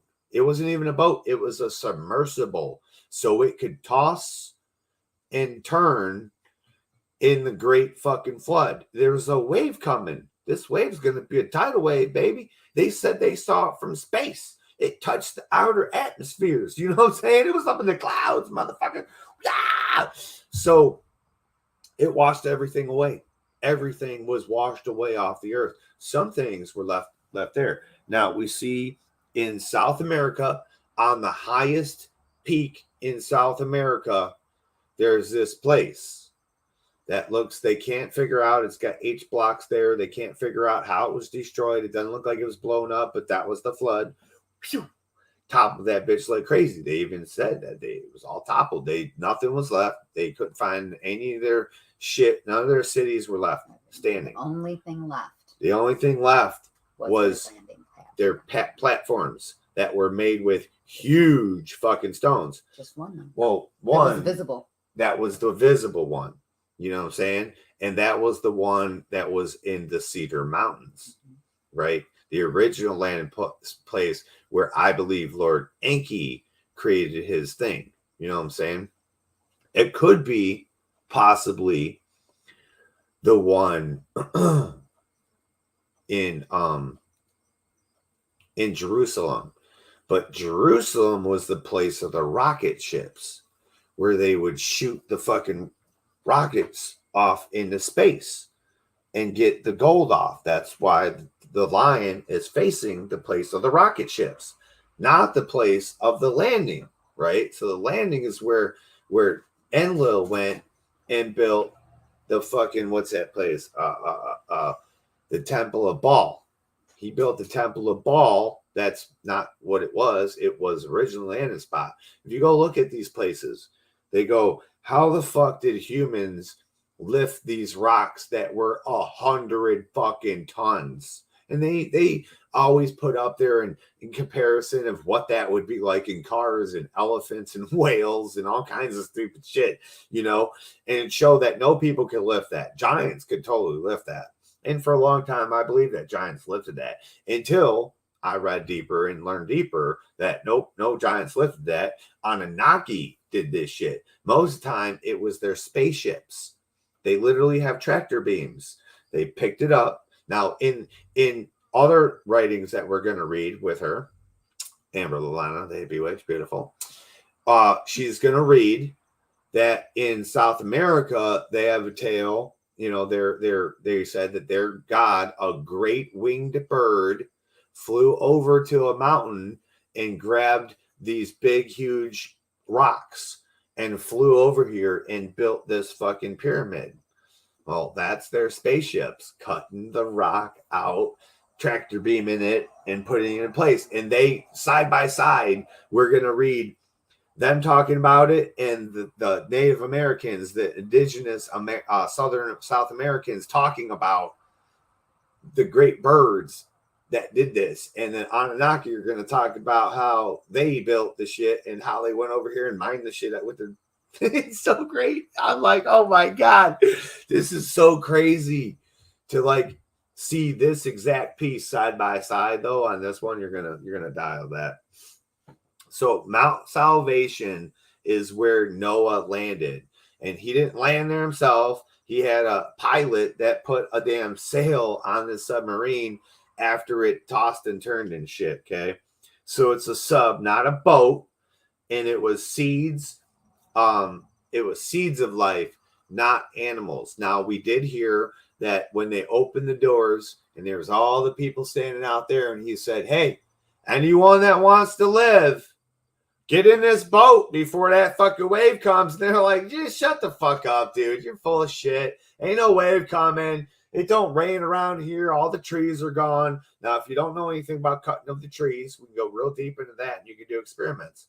Just go into some place where it's got real deep woods, cut the fucking trees down. See what happens to that fucking chunk of land. It's going to die and dry out. Look at the deserts, man. Look at all those fucking places over there. They talk about these were the Cedar Mountains. Jerusalem is the Cedar Mountains, bro. Like Jerusalem, right where the Temple Rock is, the Dome of the Rock, that is the fucking Cedar Mountains. Lebanon even talked about it. That's where that's the place of the rocket ships. But then Enlil flew over a little bit and created a house of cedars. Remember that? That's where he's like, then I'm going to build a landing spot here where we can come and just land here forever, for all times. This is where our spaceships, like the luxury cruise ships, can land here. The important people can land over here. Yeah. The work went over there. VIP spot. Yeah, he was up in the mountains, like right by Afghanistan kind of shit, right? But the Cedar Mountains, that all those mountains were covered in giant cedars. They were down in the valleys. It's where they came out from the water. They looked up and said, oh, there's a whole bunch of fucking, all those mountains are covered in trees. And then when they went there, they ain't never seen trees that tall in their life, which you go there now and there's 300-400 foot tall trees. You know what I mean? Cedar trees. There's only a few left. They've cut them all fucking down. And that's even after the flood. Yeah, after the flood. Those survived. Those survived the flood. Little seeds and shit here and there. Fires happen.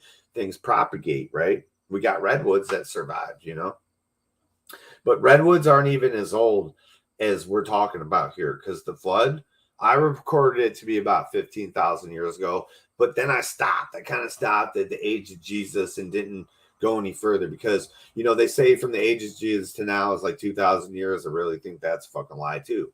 We got to figure out what it was because Jesus wasn't even fucking born when they were saying he was. If this is correct and this is what it was, you know what I mean? We're going to find out the truth of all that coming down the way. So Noah knew he was talking to Lord Enki, like he knows his voice. He was like, Father, hey, what's up, man? He was like, no, not talking to you, man. I'm like, I'm just out here smoking a doobie. I'm talking to this reed wall. But make sure you hear this, though. He's out there like, I'm going to see if this works. Imagine. They all smoke weed, bro. They didn't smoke weed. They rubbed oil and stuff. Yeah, they all got high. They ate. They was drunk. They was high. They ate mushrooms. They was tripping balls. They was all fucked up. They were enlightened like a motherfucker. Imagine they came here and the world, the sun and the moon going up and down, the world spinning like it did. That drove them crazy. So the only way they could get away from that was to get fucked up. Literally, ask them. If I ever meet these motherfuckers, bro, I got questions. I want to know, were you guys always fucked up when you was doing all this shit? Because for real, like I understand like the radiation and the moon and the sun and the spinning of the planet. It probably drove you guys crazy where you had to escape into some fucking good shit. But like, how many decisions were based off of sheer fucked upness? Yeah, inebriation. Like, I mean, look, if I was there at the table, bro, I'd be like, listen, man, these humans are pretty cool, man. Because listen, they literally didn't have to do a fucking thing except walk places. Sometimes, probably they had people that carried them. They had people to wash their butts. Remember that coming to America? Your royal penis is clean, your highness. Where the fuck do you think they got that shit from? Everything we know, the Anunnaki taught us. It says it everywhere. Every book will tell you that God taught us, right? This tells us who God is, who they say God is. Where things have.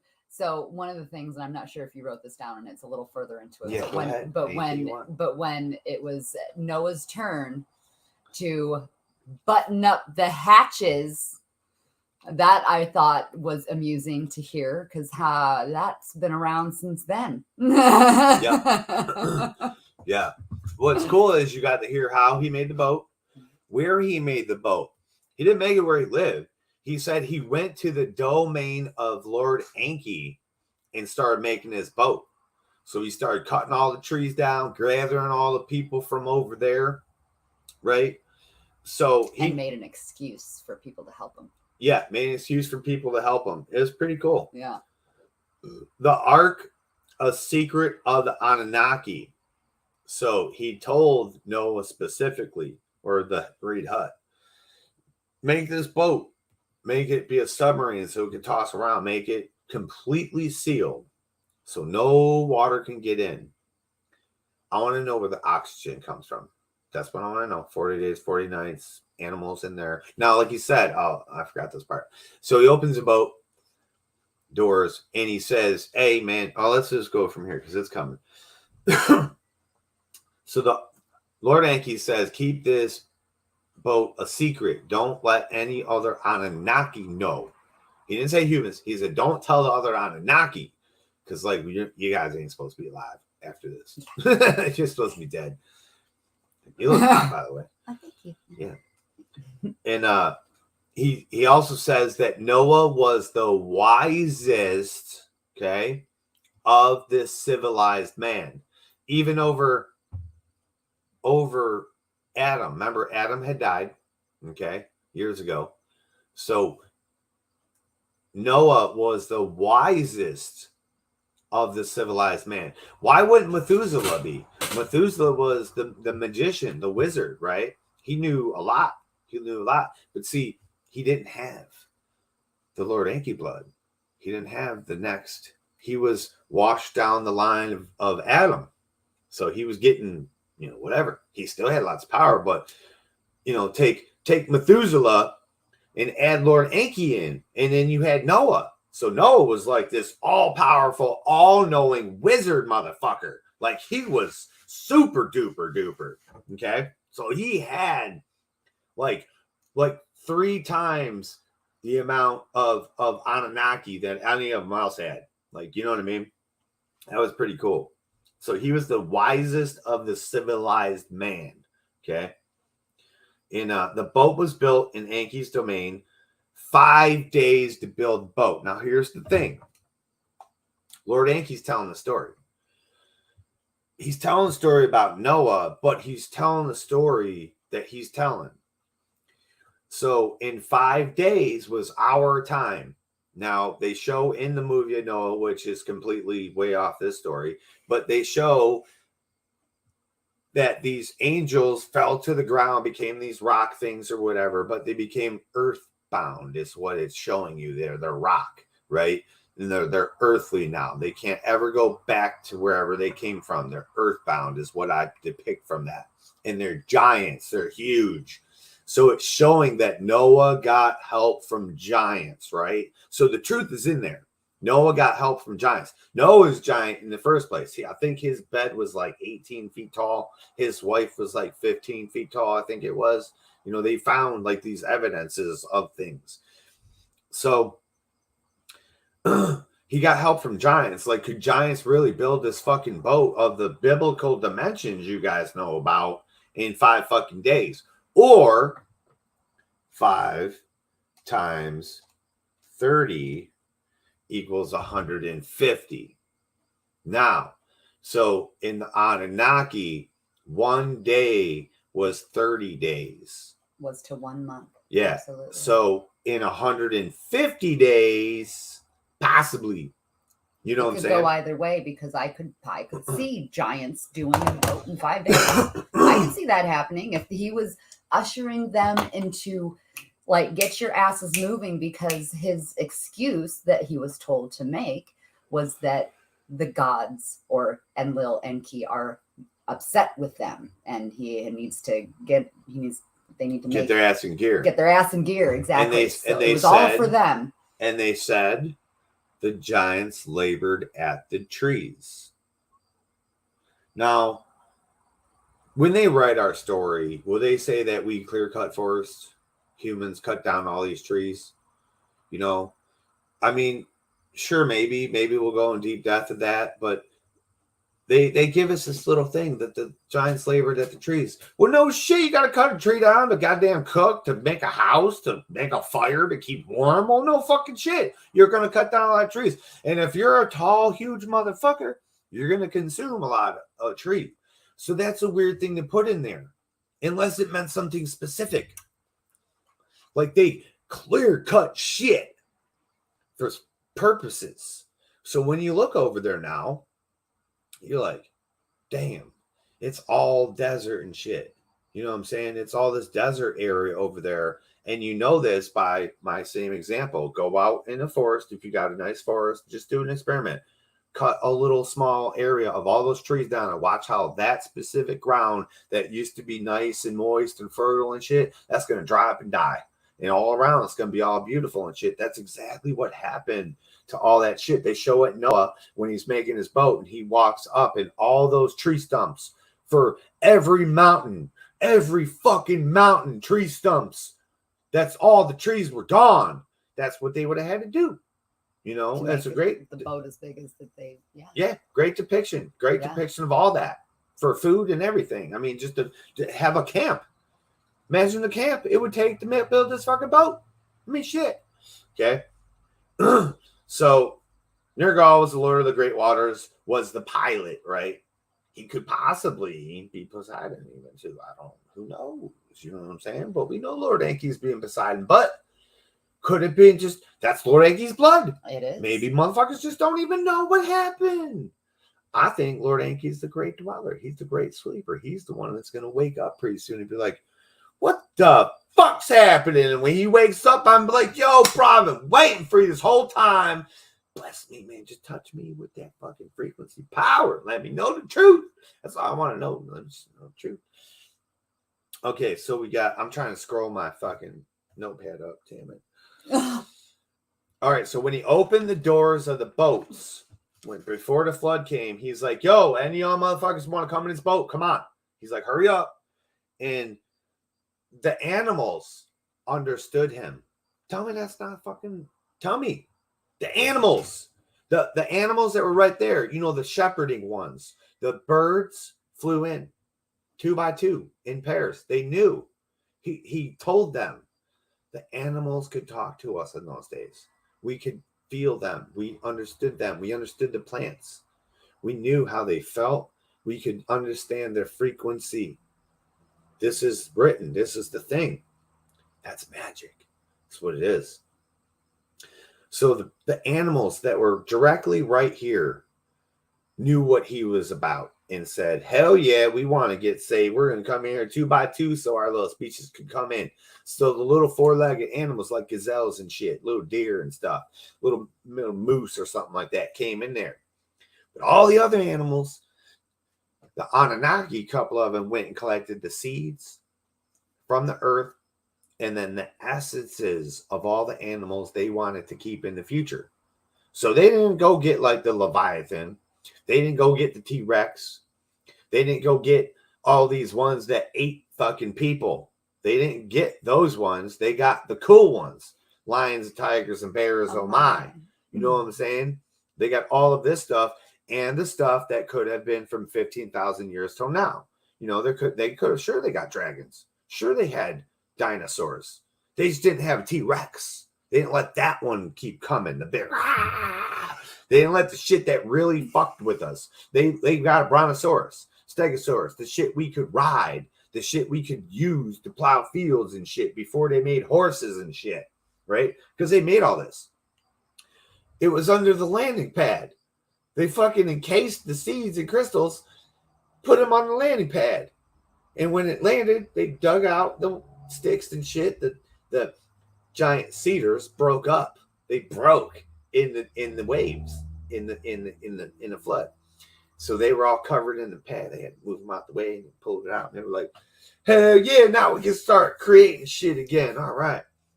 So then some craftsmen entered. Some people were like, yeah, I believe you. Let me come up in here.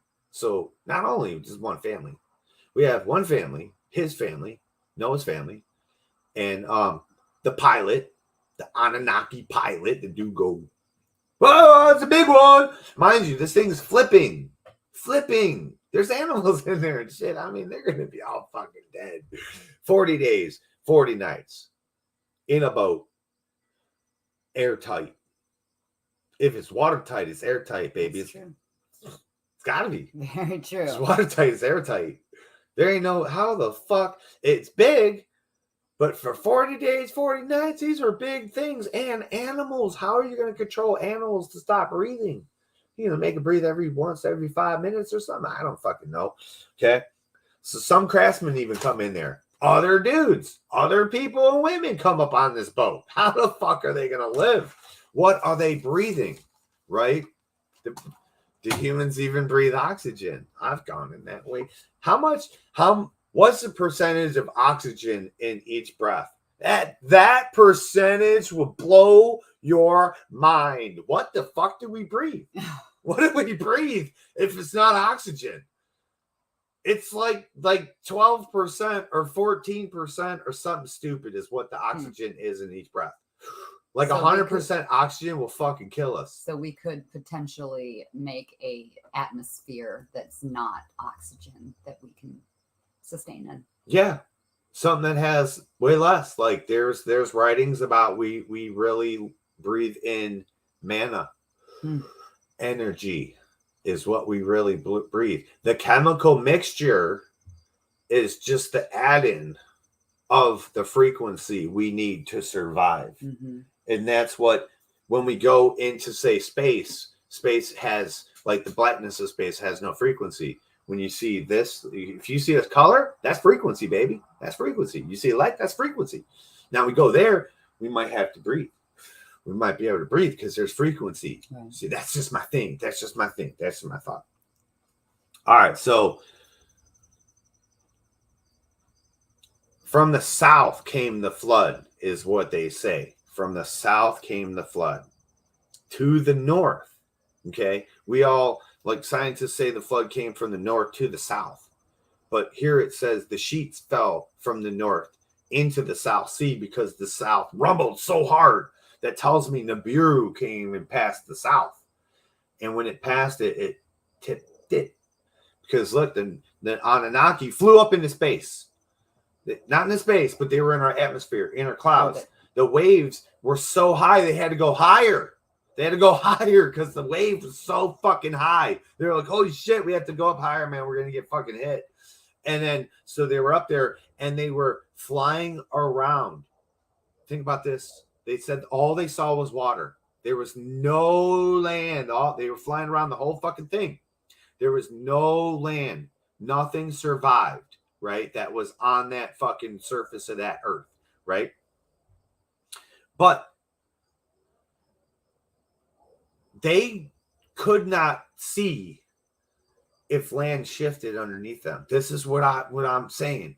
Like, they wouldn't know. It doesn't tell us exactly what the fucking earth looked like. I'm presuming it was upside down, is what I'm presuming.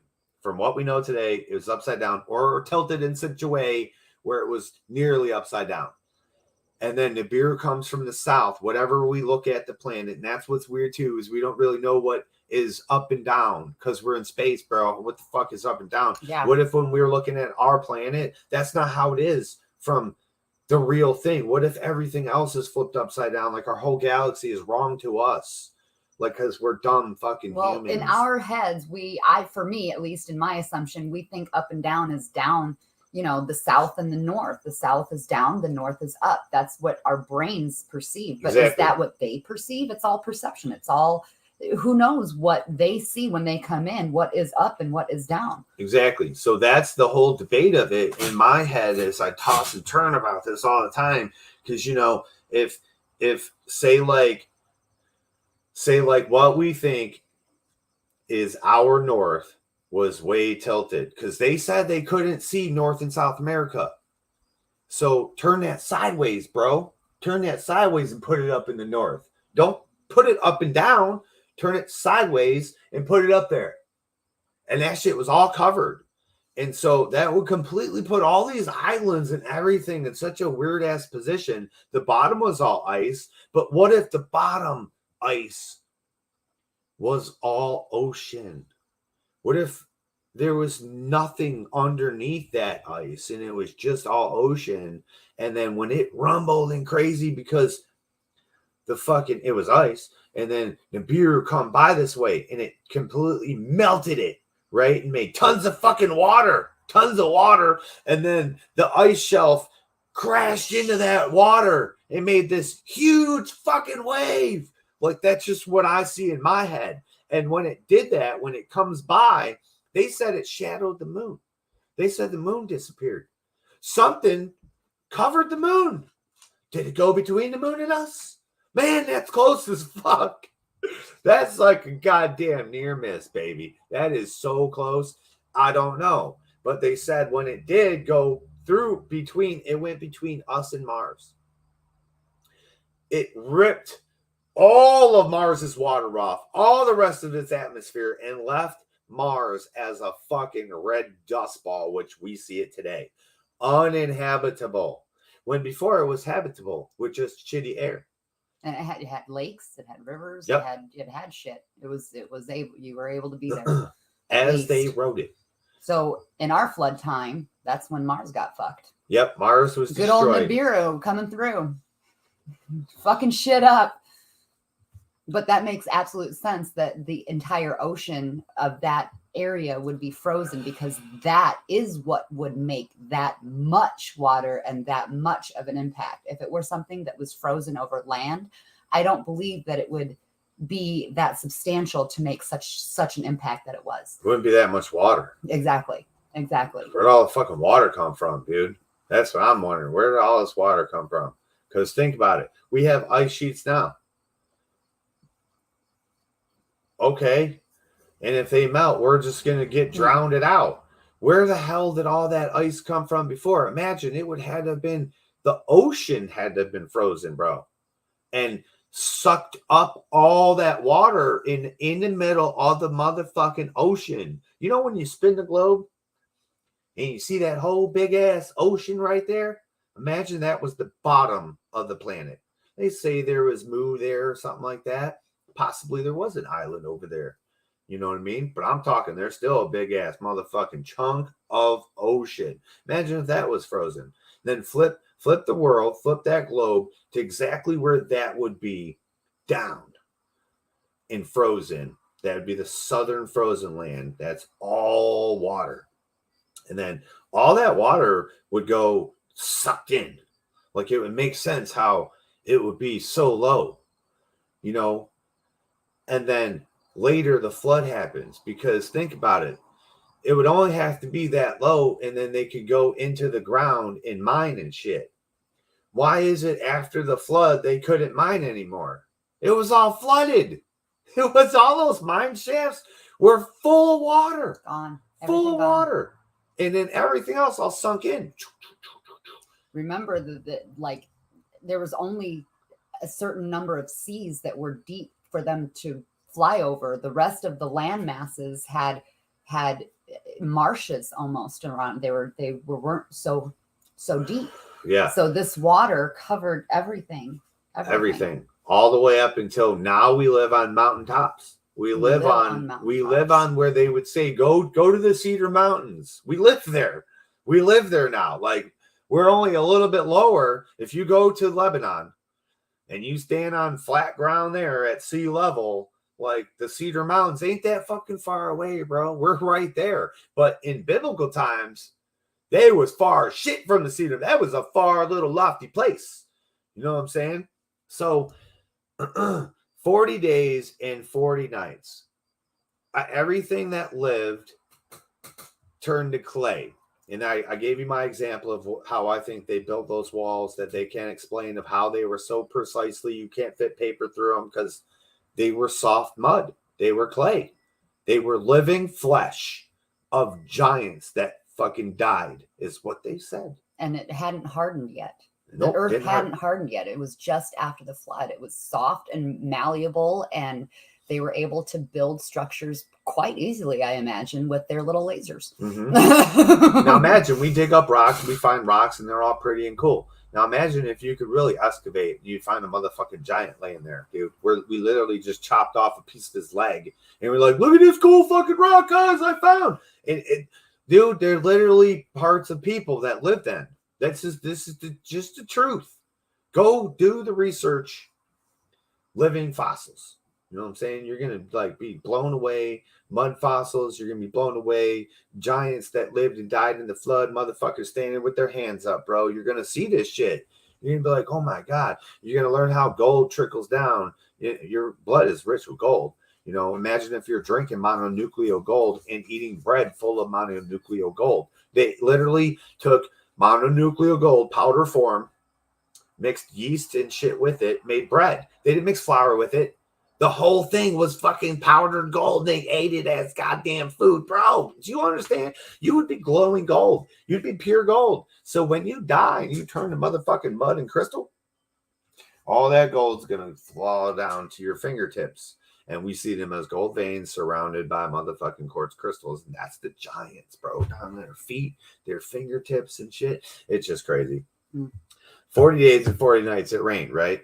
So, like I said, it could have been 40 days and 40 nights. Human time, right? But what if? It could have been 1,200 human days, which would have been 40 Anunnaki days and nights. Maybe that was just my breath. Damn. Maybe I farted. I don't know. But anyway, Modern Genetics, what up, what up, what up? We're talking about Noah right here. So 40 days and 40 nights. It seems all right, but you know what I mean? In the Bible, they always talk about this 40 days, 40 nights fucking thing. But, you know, they talk about also how motherfucking time ticks. And, you know, Anunnaki, normally when they're talking about their time, not the sheeple time. They don't really care about us. Not that much to tick our time. You know what I'm saying? They're ticking their time. I really think 40 days and 40 nights was 1,200 fucking years. It motherfucking rained. Okay? You tell me how people are living in this fucking boat for 40 days and 40 nights, let alone 1,200 days. And none of it could be true. None of it could have happened. They had to have opened shafts. They had to have had air conditioning. They had to have had like oxygen or something. It had to have had something that let them breathe and let them survive. Those animals, they probably fucking shish kebabbed them and made bird and gazelle fucking kebabs and ate them. Like, how would you survive? Like, what happened? And it's not a godly action, you know, because one of God's fucking sons was in there steering that boat. You know what I mean? Then it stopped raining after 40 days, 40 nights, or 1,200 days, which I think it stopped raining, and they were able to open the boat up, and they were like, oh shit, man, it's beautiful. The whole goddamn, it was water world. It was water world. Straight water world, and everything was gone. I'm sure they saw tons of floating bodies. That's one thing they don't talk about, but if I made the movie, there would be fucking floating bodies everywhere, massacre and shit. You know, I'm not entirely sure because I feel like by that, after 40 days, it's already after the flood has already destroyed things. God, imagine the creatures would eat them. Things, I was going to say, things would get beaten and tousled, and you know, things sink. Things sink after a while. So I'd show I a don't massacre. think it would be on the surface, but I mean, I'm sure once things receded rather, you saw some things. Yeah. Maybe, I would show a massacre of these giant prehistoric monsters in the ocean, like Leviathan and shit, coming and eating fucking everything. Oh god, it'd be a fainting frenzy, and it would just be blood red water. Oh, it'd be called Blood Red Waters. Blood Red Waters. Oh, that's the movie. The story of Noah. Blood Red Waters. Oh my god, we should cartoon the fuck out of that. Now where you at, bro? You want to get rich? All right, so after they land, Ningal, he finds this mountain, Mount Salvation, which is still out there today, and he steers over to it, and they land. When then Noah gets out, he praises Lord Enki so highly for his survival for this fucking thing, because he realizes, he looks around and there's nothing is left. Imagine that. You just kind of like, yeah, it's whatever. It's cool. And then you realize afterwards that every fucking thing is gone. Everything you knew, gone. Like that, just, we can't even think about it because it's not there. Fathomable. It's not there. But just imagine everything's gone. Everything. Nothing's there. Not just like people. Nothing is there. Nothing. The animals, every fucking thing is gone. And you can only see water because there's just one mountain. The reality of it all. So he praises Lord Enki. Oh my God, thank you so much. I'm going to fucking make this fucking altar, this fucking thing here for you real quick. So he makes this pillar. And then he grabs fucking his animals that he had coming on there and he slaughters them and sacrifice, because Lord Enki was the sacrifice god. He liked the fucking sacrifice of the meat. You know what I'm saying? He liked to eat good. You know what I'm saying? He loved the barbecue, bro. I mean, he created black people, so he taught them how to barbecue. I mean, what the fuck? That's why they got this skill. There's a show called Barbecue Master. Black dudes always win because Lord Enki taught him how to barbecue. You know what I'm saying? Spread that motherfucking sauce on like this. Put the spices. Lord Enki's the one that flew around the world, got some spices for the barbecue. You know what I'm saying? Like, this shit's a little tasteless. You know, a little gamey and shit. Let me go get some spices over here from Morocco and shit. Little from North America. Look at this motherfucking shit I found from North America. Shit. So anyway. So he made this big ass barbecue. Lord Enki and Lord Enlil are over here in this other little mountain peak valley. It's kind of like how you describe Colorado being like kind of going down the mountain. So they're over here a little bit, and they're like, "What the fuck is that? Why do I smell barbecue? Hold up, wait a minute, bro. You told me none of these motherfuckers were gonna live. Why the fuck do I smell barbecue? And we're the only two that's ever landed here yet." And they're like, "Let's go take a look." And they fly up over around, land over there. And he's like, "Oh, you motherfucker. Oh, hell no. No, why? There's a person here, dude." And he literally gets so pissed, he comes at him. And he wants to kill him. He comes at Ningazita, actually. He was going to kill Ningazita. Oh, and he wants to kill him. He wants to kill him. He's my son. Yeah. He wants to kill him. No, he was going to kill Enki. No, he's going to kill Lord Enki. And he says, Noah is his son. Mm-hmm. That's what he was saying. Oh, I thought he was lunging for Ningazita. No, and look, because I read it. Yeah, I did too, because I saw Nergal. But I was reading it too like that. Like Ninagal was saying that he was mad and he was going to lunge at somebody, but Ninagal was the pilot. So I'm like, what kind of trickery they're trying to play? But anyway, they were so pissed. They were about to kill each other. But he's like, no, man. He's my son. Look, he's not just a human. He's actually my son. And then they were talking about Noah. You know what I'm saying? So he's like, oh, okay, cool. Well, oh, wait, we didn't get to that part yet. We didn't get to the part where why Enlil lets it be.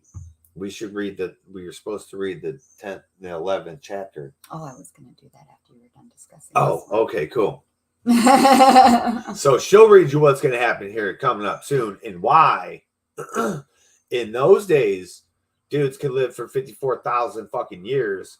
And now we can only live for 120.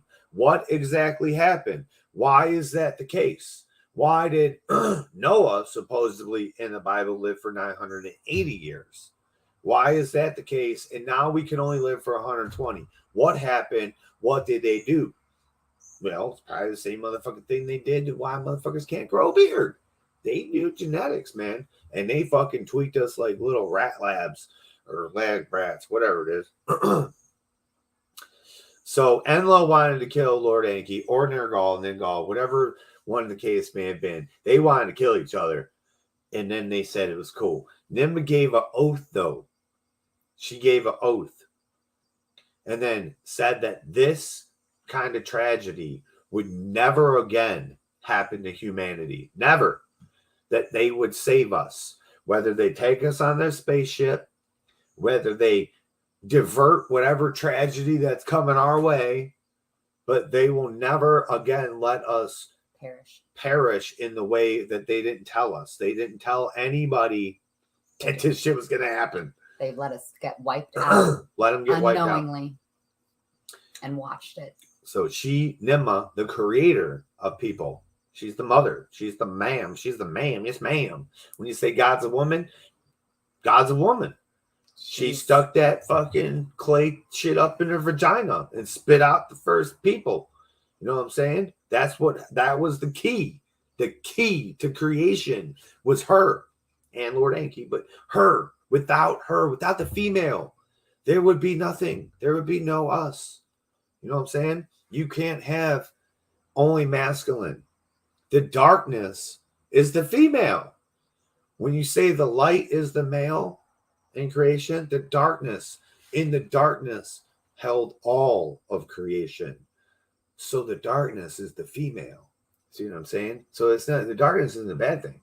The darkness is where all of creation is, just without form, without the frequency, without the vibration. You know what happens when you give the female the vibration, right? She creates some shit.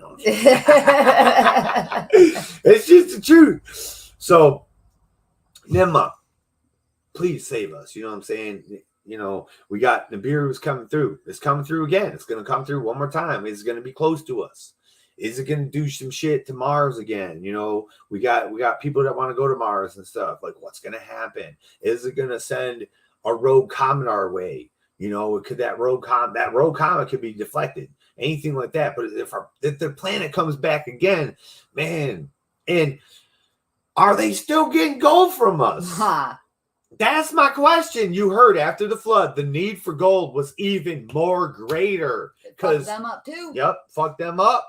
It fucked them up. It ripped the gold off their planet. So gold just flew off into space. Atmosphere be gone again. Yep. Damn it. Back to square one. So as they're flying around, they notice the Earth is covered. It's buried in mud. All that they created was buried in the mud. Okay. Dumuzi, it just throws out little key pieces. Dumuzi was named the Great Shepherd. What's the name of Jesus? What's Jesus's true name? You know what I'm saying? I ask people all the time, and they think I'm crazier in a coop. But I'm like, let's follow the truth. It says Dumuzi was named the Great Shepherd, just like Jesus. That was the shepherd. Okay. He dies and runs the story, exactly the story of Jesus. I mean, exactly the same story, right? And I believe it was Dumuzi. He's the Gen X, or I mean, the millennial that would have went around and went like, this is fucked up. Why are they telling us we can't tell them the truth? No, that's bullshit. No, the path to God isn't to pray to my dad or to my uncle. You have to fucking know how to fucking go with the vibration, bro. You have to align your chakras and ascend to the fourth dimension. That's the true path to Jesus. That's the true teachings of whoever you call Jesus, Dumuzi. I believe that he really walked with people and was like, yo, check this out. This is what the truth is. Don't let them fool you, man. This is how to be spiritual. Yeah. He taught how to. That's what he taught. Feel the higherness. That's what he if taught. You will. That is what he taught before his father called him forth from the desert. You know what I'm saying? And we're going to find out where the desert was, because the desert was all their homes, the homes of the Anunnaki. But they had healing centers where they were learning how to become monks and yogis. See, Jesus, true Jesus, was a master yogi. And I believe that's Dumuzi. And he went to all these places, and you're going to hear where you heard where they went. They went to different places, right? So they went to the east. Over there in the east was where Enlil and his clan went. That was India. So it wasn't until these times, after the flood, that all these lots were separated. Before, Enlil sat up in the sky in a spaceship and directed everything, and would come down and talk shit, and fuck with people, and bang chicks, and make demigods and shit. But he was up in the sky in his spaceship. That's why whenever they had to do something, they had to fly up to his damn spaceship. They talk about it over and over and over again. Okay? Everyone else is on the ground, living together as Anunnaki in an Anunnaki city that they made the home away from home. Everything else was everything else that they made for people. And then the flood happened, wiped all that out. And then the waters receded over, they said, 150 years or whatever the fuck it was. And I don't remember the amount. Yeah, I don't remember that one either. But then they decided, where are we going to live? We don't like you anymore. They started not liking each other or something like that. Or they came together and like, wait a minute, we can own part of this little piece of land, because they started talking about it. And yeah, like, oh, everything they created was gone. Mission Earth was over. It was done. So they're like, well, fuck, we can't go home. All we got is this. So like, let's divide this up between us. And they were like, oh, for real? We can do that? Well, what can we get? And they were like, well, you know, that place, we're not mining gold there. All the gold mines were gone. They were totally buried and shit. They weren't willing to unbury them, I believe, because they were full of fucking water. And I think at this point during this decision, they did not know Nibiru was fucked. Yeah, they Yet. didn't know. They didn't know. So they're dividing things up, thinking it's just going to be life as normal, ongoing, no more minds. Yep. And then they decide, that's when they divided everything up. The Muzi become the great shepherd. That was the only part I picked out of that. But a lot of people got to go other places. Then they find out the flood tore up Nibiru and much gold was needed. They're like, bro, we need more gold than before. You guys fucking tore us apart, right? But remember, they had high frequency power going on this planet, so they can launch their ships off of our planet. So all that power like nailed Nibiru too and wiped them out. So all the mines were gone. Okay, no mines were left. Then they go, okay, well, we got to figure something out, bro. All these mines are gone. Like, they're completely buried, and what's not buried is sunken in the water. So what the fuck are we going to do? Like, they couldn't just pump water out. There's nowhere to pump water anywhere. It was all flooded. Where are they going to pump the water? We're going to drown. You know what I mean? So they fly around the world in their spaceships. People say, well, they got in their boats. They didn't. You know how long it would take to sail? God damn, you know how long it would take to sail around the world and figure this shit out and stop on land? No, they're up in the sky with their scanner beams, Mass Effect scanner beams, and they scanned the land and they said, oh shit, dude, look at that big gash in the ground right there from the flood. Like when that fucking the ice came down and gashed the fucking big, huge gouge out of the ground. Look, there's gold. I can see it from my spaceship, bro. Huge fucking boulders and shit just flowing down the river. It's a glittery gold fucking river. There's only one place on our entire planet that we can actually see right now today. And they were looking at today's world, you know, as we see it today. Things shifted at that point. Yeah. They were looking at the Grand Canyon and they're like, bro, we see gold right there. We're going to land here. And they landed away from it. They were giants. They were huge. So to land in Canada from the Grand Canyon was nothing for them. Imagine there could have been a huge mountain there at the time. We were still not fully knowing anything about the no, what's that motherfucking huge place? Goddamn. Babylon. No. There's a place where there's these craters and there's a huge geyser that comes out of the ground. Yellowstone. Yellowstone had to have been a huge volcano at one point. Had to have been. That's like the mountain's gone and there's a volcano there. Because if you look at Yellowstone, it moves across the United States. There's scars in the goddamn geography of where it used to be in different states. So it's moving and it's underneath. There's only one thing that does that. That's a volcano, right? That's how the Hawaiian Islands were built. It's one volcano that's moving, right? So, or a chain, possibly, who knows?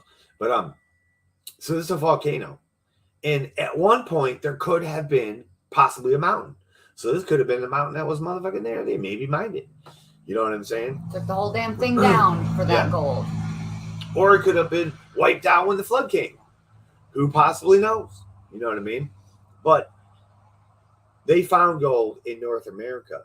And then when they came over here and made a landing zone, they found the descendants of Cain. Okay? This is where I'm at with it. Okay? They didn't find the descendants of Israel. They didn't find the descendants of the primitive workers. They didn't find the descendants of Adam. They found the descendants of Cain, cursed to be beardless. Okay? That is your indigenous, Native American, South American people. That is them. That is them. The true first inhabitants of these lands put here specifically, taught to build great ships, sailed across the ocean, to land here, to become civilized, taught to build those pyramids that they built. He taught them that. Ningal. And then the same dude, after the flood, went over and built the motherfucking pyramids. They put his fucking face on that motherfucking thing. If you didn't connect that, that's a full connection right there. They had him do that with these other people, the descendants of Cain. Cain was dead. He got killed. Big rock fell on his head. Probably a motherfucking asteroid, right? And say what kind of rock? It's probably an asteroid when they destroyed Central America there. Chichen Itza or someplace. I don't know. I always say that one. But these are those people. The South American, the Aztecs, the Mayan. He was said to build 7 great kingdoms. Be the father or grandfather of 7 great kingdoms. That's the 7 great kingdoms of gold. I mean, I could be thinking small. It could be one of the great kingdoms of say like China. It could go all the way across to the Polynesians. It could come across to the Americans. It could be some of those 7s. I don't know about any of those 7 great kingdoms yet. We can discover that in the future and see who's the king of that. But I think Cain and Abel actually went all the way over to the Pacific, South Pacific. Like there's some shit over there, and it's rumored that 2 brothers built this shit together, and they were worshipped as gods in that spot. And I think that was Cain and Abel themselves coming together and doing some shit way back then. But so they find the descendants of Cain in this area, and they're already civilized. They already know how to mine gold. They've been doing it. They worship with metals. Yep, they work with metals. I know them. They worship the feathered serpent, which is the same dude that's like, yo, I got people here, man. Look, they survived on this big ass tall fucking mountain. I forget what mountain it is still, but we see it all the time. You love that place in South America. Let me see.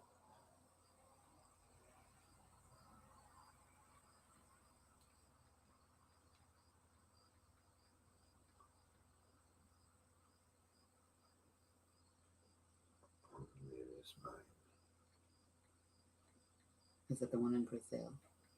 Yeah, on top of that fucking thing. Yeah. I forget the name of it. It's beautiful.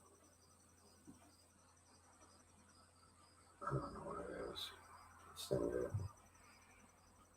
What's that one on the top of the mountains? You guys know? With the statue of Jesus on the top of the mountain, and I think it's Brazil. No, it's not that one. That's not that one? Oh, No, which one are you talking about? It's the one on top of the mountain.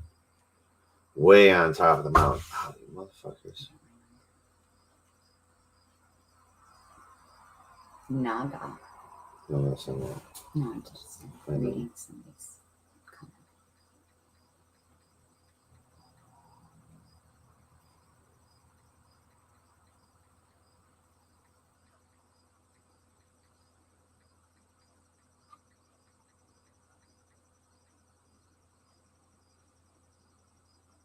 This one right here. Machu Picchu. Oh, that one. Machu Picchu, right? Oh, Machu Picchu is where they survived. oh no, it's a green screen. It's not Machu Picchu. Look up Machu Picchu. This is exactly where the people of Cain, the descendants of Cain, survived the flood in Machu Picchu. I'll put everything on it. This is exactly where they're talking about when they're like, yo, I got people right here on the top of this motherfucking mountain in the clouds, bro. No water touched that motherfucker, bro. They survived there. Like, they didn't fly over there. Right. Obviously, they went over there, maybe, I don't know. But supposedly, people survived under the ground. I don't think so. Not yet. Because we're going to come to a different story here. Story that's never told. Story you probably never heard about. We're not going to give it away on this one. But soon, we're going to hear about the evil wind that didn't come from Attila's ass. You know what I'm saying? So, they found gold in the Grand Canyon. So they came over here, and it says, strictly, it pieces it in there, that Marduk stole the image of the lion. Okay? Well, I don't know why I'd say that. Why would they throw that in there? It's got to piece you in for later. When they talk about Ra, then Marduk takes a wife, an American wife, or a human wife, sorry. I always think American and human is the same thing. But they take a human wife, and they come to America. They come to America. They make America the same as Egypt when they're here, right? So the pyramid capstone is brighter than the sun, built by the Anunnaki. All of it is said they built it. They said they built it with their power tools, There's no chicken bones. There's no slaves. No, nothing like that, right? Tools of power. And Marduk takes North America. Now, it doesn't specifically dwell on that, but just know Marduk takes North America because all the rest of them are in South America. Inanna becomes, you all know her, go to Mexican, like what they worship, and they worship a female that's covered in feathers. And she got feathers all fucking like wings and shit. That's Inanna. That's Inanna. She's always been worshipped as this feathered goddess and shit because she can fly. You know, so that's what I got for the notes on this week's chapter episode. Let's see what's up for the last one, and we'll get the hell out of here. For next week, we have Tablet 11. And we are looking forward to the spaceport's land. Tillman is declared a neutral zone. It is granted to Ninmah, who is renamed Ninur'zag. Marduk gets the Darklands, and Enlilites the Olden Lands. Marduk gets the Darklands, the Enlilites, and the Olden Lands. Marduk's grandsons quarrel. Satu murders Asar. Impregnating herself, Asar's wife Asta bears Horus. And in aerial battles over Tillman, Horon vanquishes Satu. Horus kills Set. The Enlilites deem it prudent to prepare another spaceport. It's in Atlantic Canada, I believe. Enki's son, Dumuzi, and Inanna, Enlil's granddaughter, fall in love. Fearing the consequences, Marduk causes Dumuzi's death. Seeking his body, Inanna is put to death, then resurrected. Inanna launches a war to seize and punish Marduk. The Enlilites break into his hideaway in the Great Mount. They seal the uppermost chamber to entomb Marduk alive. Marduk's wife, Sarpanit, and his son Nabu plead for his life. Ningazida, knowing the Mount's secrets, reaches Marduk. Marduk, his life spared, goes into exile. Enki and Enlil divide the earth among their other sons. See, they always say the dark-hued lands to the south, and everyone thinks of Africa because, you know, there's dark people there, but their lands are not fucking dark. It's fucking sand. Like, you look at Saudi Arabia, that land's not dark. It's sand. It's desert, right? Flip the world upside down. Make the north the south, right? And we're talking about right above the Middle East, or what we know as Saudi Arabia, Iraq and stuff. That's where you got Germany and all that shit, don't you? Right up there, all these different like whatever the fuck they are, all right there. But it's mountainous, dark-hued lands. If you look at the map, you'll see it. You'll be like, huh. But there's nothing but ocean to the south of what the fuck where they're at talking about it. There's nothing dark-hued down there. You know, so these things make me think, like, where the fuck? How was the earth? Like, what? Why do they keep saying south when it's like, what was south to them? You know what I mean? What do we know which way our planet is? Do we know? Just because before that we could ever go out that far in space, they would show us what our solar system looked like. How the fuck would they know that if they never went out there and looked? That's what my question's always been. Like, how do they know that if they never been out there? Like, only like they put out that one rover that went out and saw us, looked back and saw the blue ball and stuff.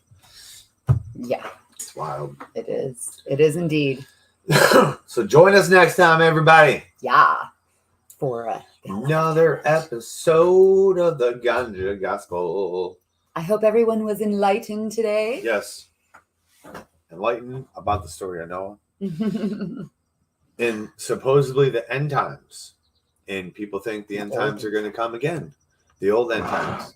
which starts the New Testament. This is what starts the New Testament up here. That's in the Old Testament. And the New Testament's coming. The New Testament is really Jesus's word and the Gospels of the apostles and stuff. Mark the New Testament. But I really think the New Testament is supposed to be after the flood, when supposedly us people started living. But if it was us people that were the only ones that survived, all of us came from those people. So there was a white guy named Noah and a whole bunch of black people and mixed people that got on that boat. That's what it was. So we're all one people. We're not separated by anything. I mean, if I cut myself and we test the blood, we're going to be the same motherfucking DNA. You know what I'm saying? I mean, there might be a marker of skin tone, melanation in there, possibly, but we're one people, and that's what it always is going to be coming down to. We were created as a tool. This is a tool. This is a tool. They all got different jobs, but I all need them for the same thing. No, I create them. They're mine. You know what I'm saying? And that's what we were to them, dude. You got to think of that. And we're together in this. Like, we're all brothers and sisters. So, on that note. On that note, peace out. Have a great month. Sunday. Yes, baby. Smoke that weed up. And enjoy the ride. Yes, indeed. Till next time.